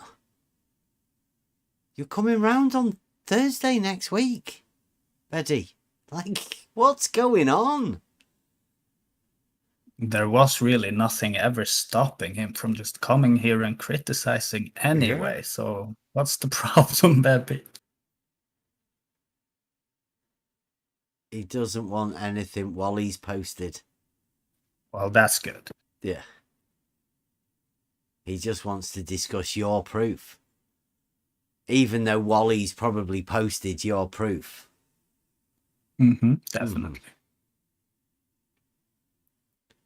Yeah, ask him which once was to see his Blue's proof, as I remember. Yes, it was originally his, or not? It was Saragaki wrote it out. Wally couldn't do that.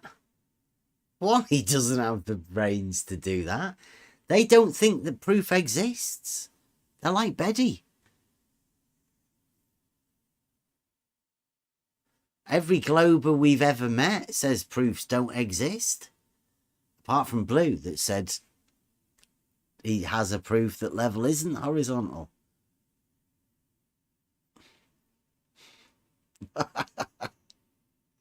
Betty, you sound like your little child stamping your feet. Yeah, like, that's what we've agreed to it already. What the fuck? Did we not say that he could come round and have a look at your proof, Saragaki? Yeah, I told him several times. We did say we were cleaning it up, especially Betty. Like, what is it you want?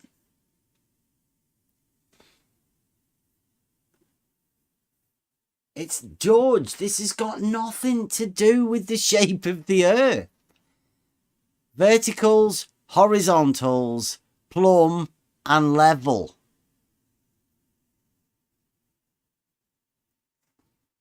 Geometry and reality. Crazy people. No model needed. Don't let the model cloud your mind. He's asking, geez, is he asking himself what he's agreed to? Like, what's going on, Betty? Are you sure you're all right? It's not a little bit late. It's 11:30, Betty. Are you sure? Who are you asking?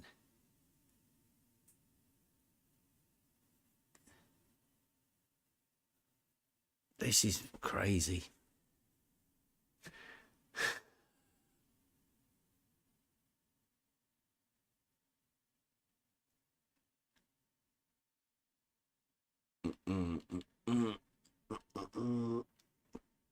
See you next Tuesday, Betty. Thanks for coming. It's been interesting.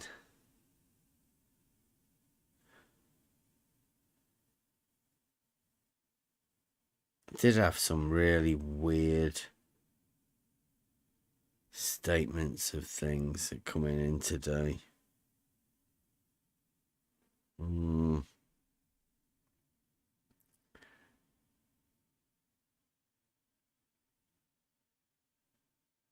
Let's have a look at these two, see what they've got here.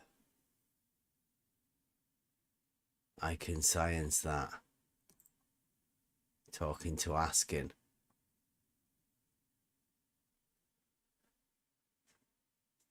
It says, well, you started right off with the real meat of the issue. You said that the line being straight was self-evident. And that doesn't count as logic or critical thinking. Science it out. The claim that the line is straight differs from what is taught by mainstream science. Sounds a little confused to me in context, yeah. but I mean, the context hasn't been stated. Right. Simply that you should consider it might be. 1,000 people tell you the sky is blue, and one person says it's green. It doesn't mean the sky is blue, but that sure seems worthy of checking out before you trust the green guy. Ooh, haven't we gone over this whole color argument quite a few times, really? Right, no, but wait a minute, because what it says is, my primary point here is simple. This test does not show that the lines are straight. It shows that whatever shape the two water surfaces have, they appear to have the same shape. And please not to go down the troll hole of lines aren't a shape or whatever. So the geometric proof of a straight line is definitely a straight line. And when you put the water levels in the positions where the overlapping lines are, then they will go to show the same as the geometric positions. So it would go to show geometrically straight line, but I mean, he doesn't have that. He says, let me say that very, very clearly. Bev et al. Set up two water levels side by side. They found that the two water levels are at the same level throughout the overlapped region. This shows that the two water levels are following the same shape, whatever shape that may be. This doesn't prove that the water levels are straight, even though geometrically, yes, it does. You simply stated that with that as an assumption with the phrase self-evident.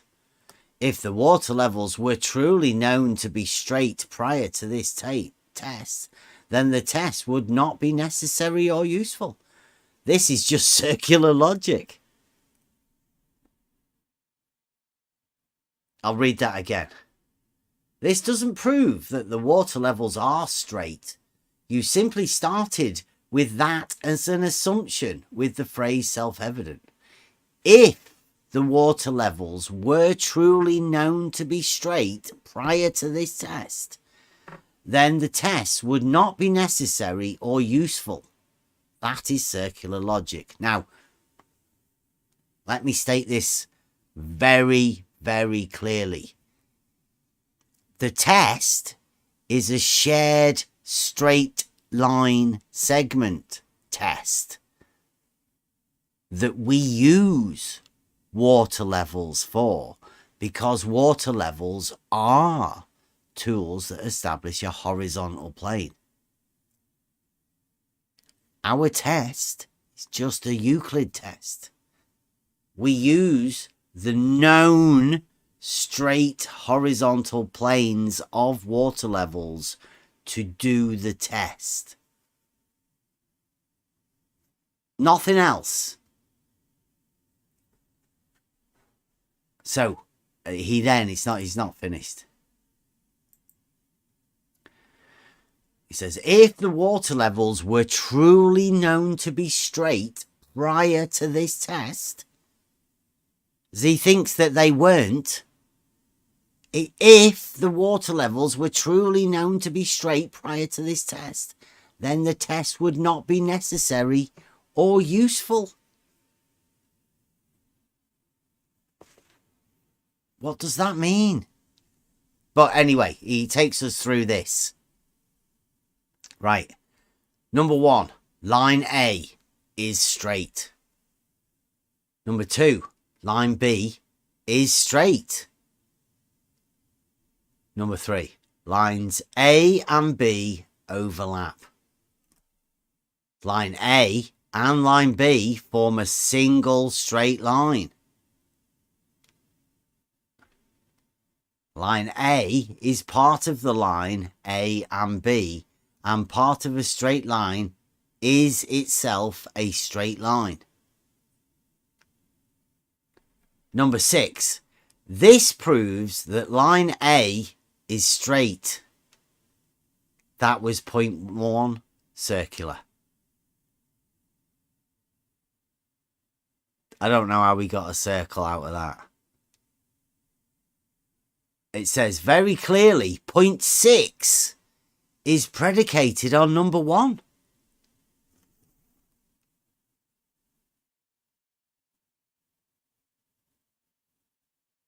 Thinks it's to start off with line A is straight and end up with line A is straight.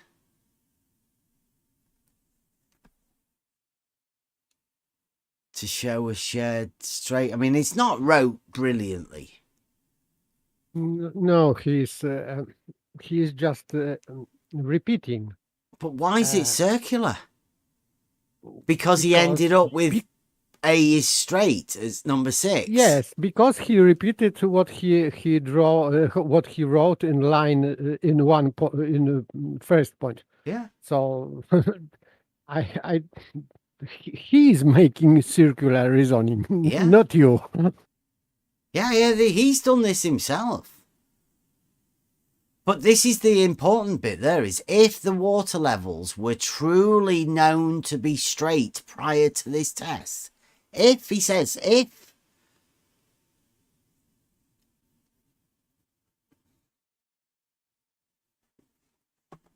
Practically used as such all the time, every day. Practically identical to horizontal. So yeah, that's what practically it's identical means they are used and are identical to horizontal whenever you use a level practically.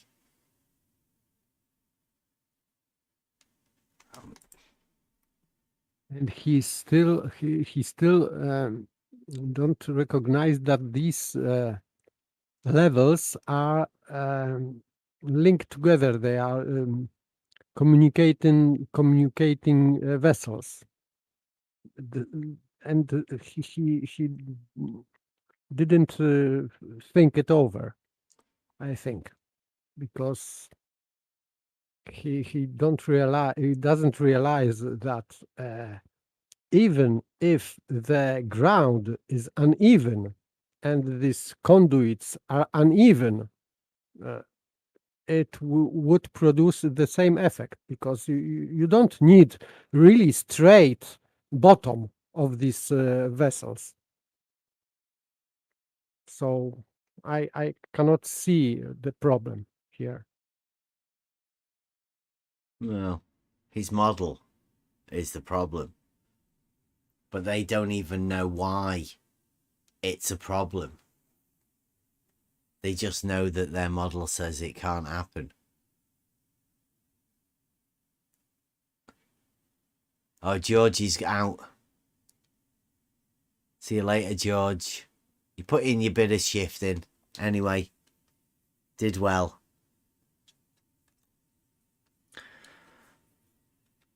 Don't moan at Blue so much. Give him a bit of a break.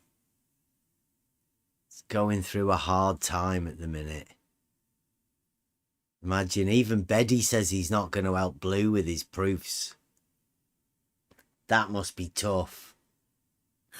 That's a low blow. Go ahead. back to the range, George. You're retired. They let you out for a day. Now go back. He's gone already. He won't be able to stand it.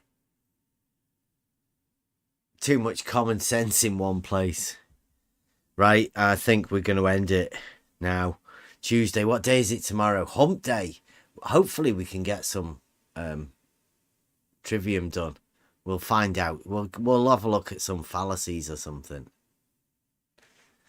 Stolen concept fallacy, maybe. Anyone got any final words? It's a bit of a weird one tonight, isn't it? I think this is ramping up to be a good next half of this year. I think 2022, year of the proof. I think it's finally kicking off. Yeah. Yeah, I think we've got people into the idea of the proof thing and what it is. So all we need to do now is match people. I mean, if Betty keeps coming round here and asking us for proofs, then I'm hoping he's doing it in all of the other Discord servers as well. I mean, he can't just be doing it for us. We can't be the only Discord server with any proof whatsoever. Maybe we might be able to do that, eh? What do you reckon? Next level Discord server, the home of proof. Anybody wants to come round here and have a look at the proofs that we've got? We're getting globe logicians coming round checking the proofs. Everybody's welcome. Funny, that's how we started the year with the proof project. We have to fire up the van again. Wow, exciting.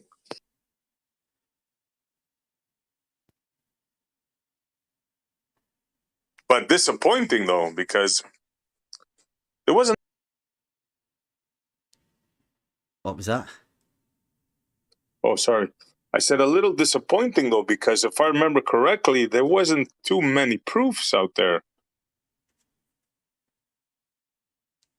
Or shall I say, yeah, you can't prove that. Only math.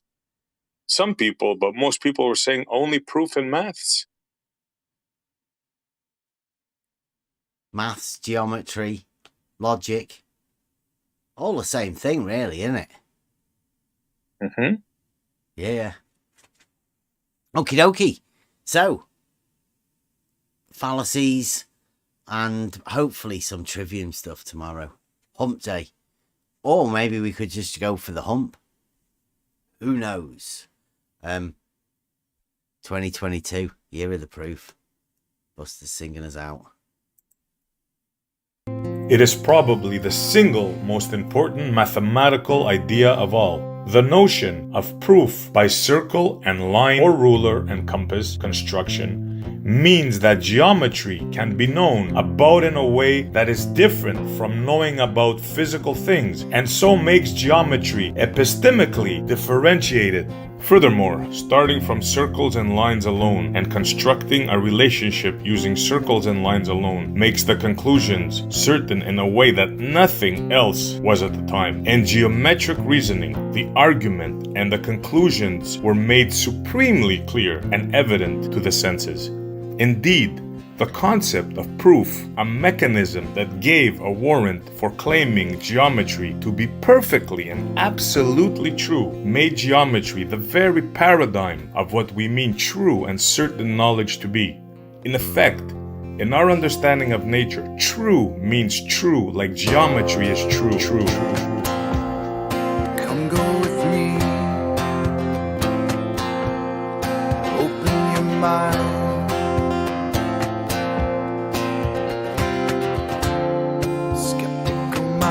Was all I ever knew. Finding the knowledge of the real world starts with the point of which has no parts. These are the axioms of life. True.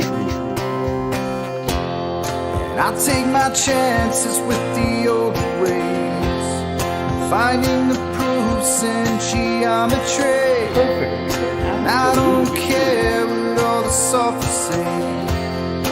I find the proofs We call this in proof. reality.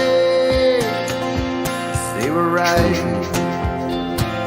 We call this We proof. know that they were right. True. We call this proof. Like geometry is true. Starting with circles and lines alone, constructing the nature of what's known. We call this proof. Conclusions are clear and the evidence seen. This 3D space works perfectly, and I'll take my chances with the old ways, finding the proofs in geometry. And I don't care what all the sophists say, I find the proofs in reality. Geometry is true. Perfect. Absolutely. And all around you is sinking sand. You have a place on which to stand. Foundations were already built for you. Absolutely true. Open your mind, and I'll take my chances with the older ways, hearing the words of what the ancients said. They say my words sound like sorcery, but there's wisdom in all honesty. True.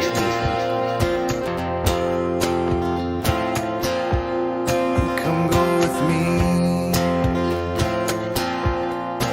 Open your mind. Come go with me.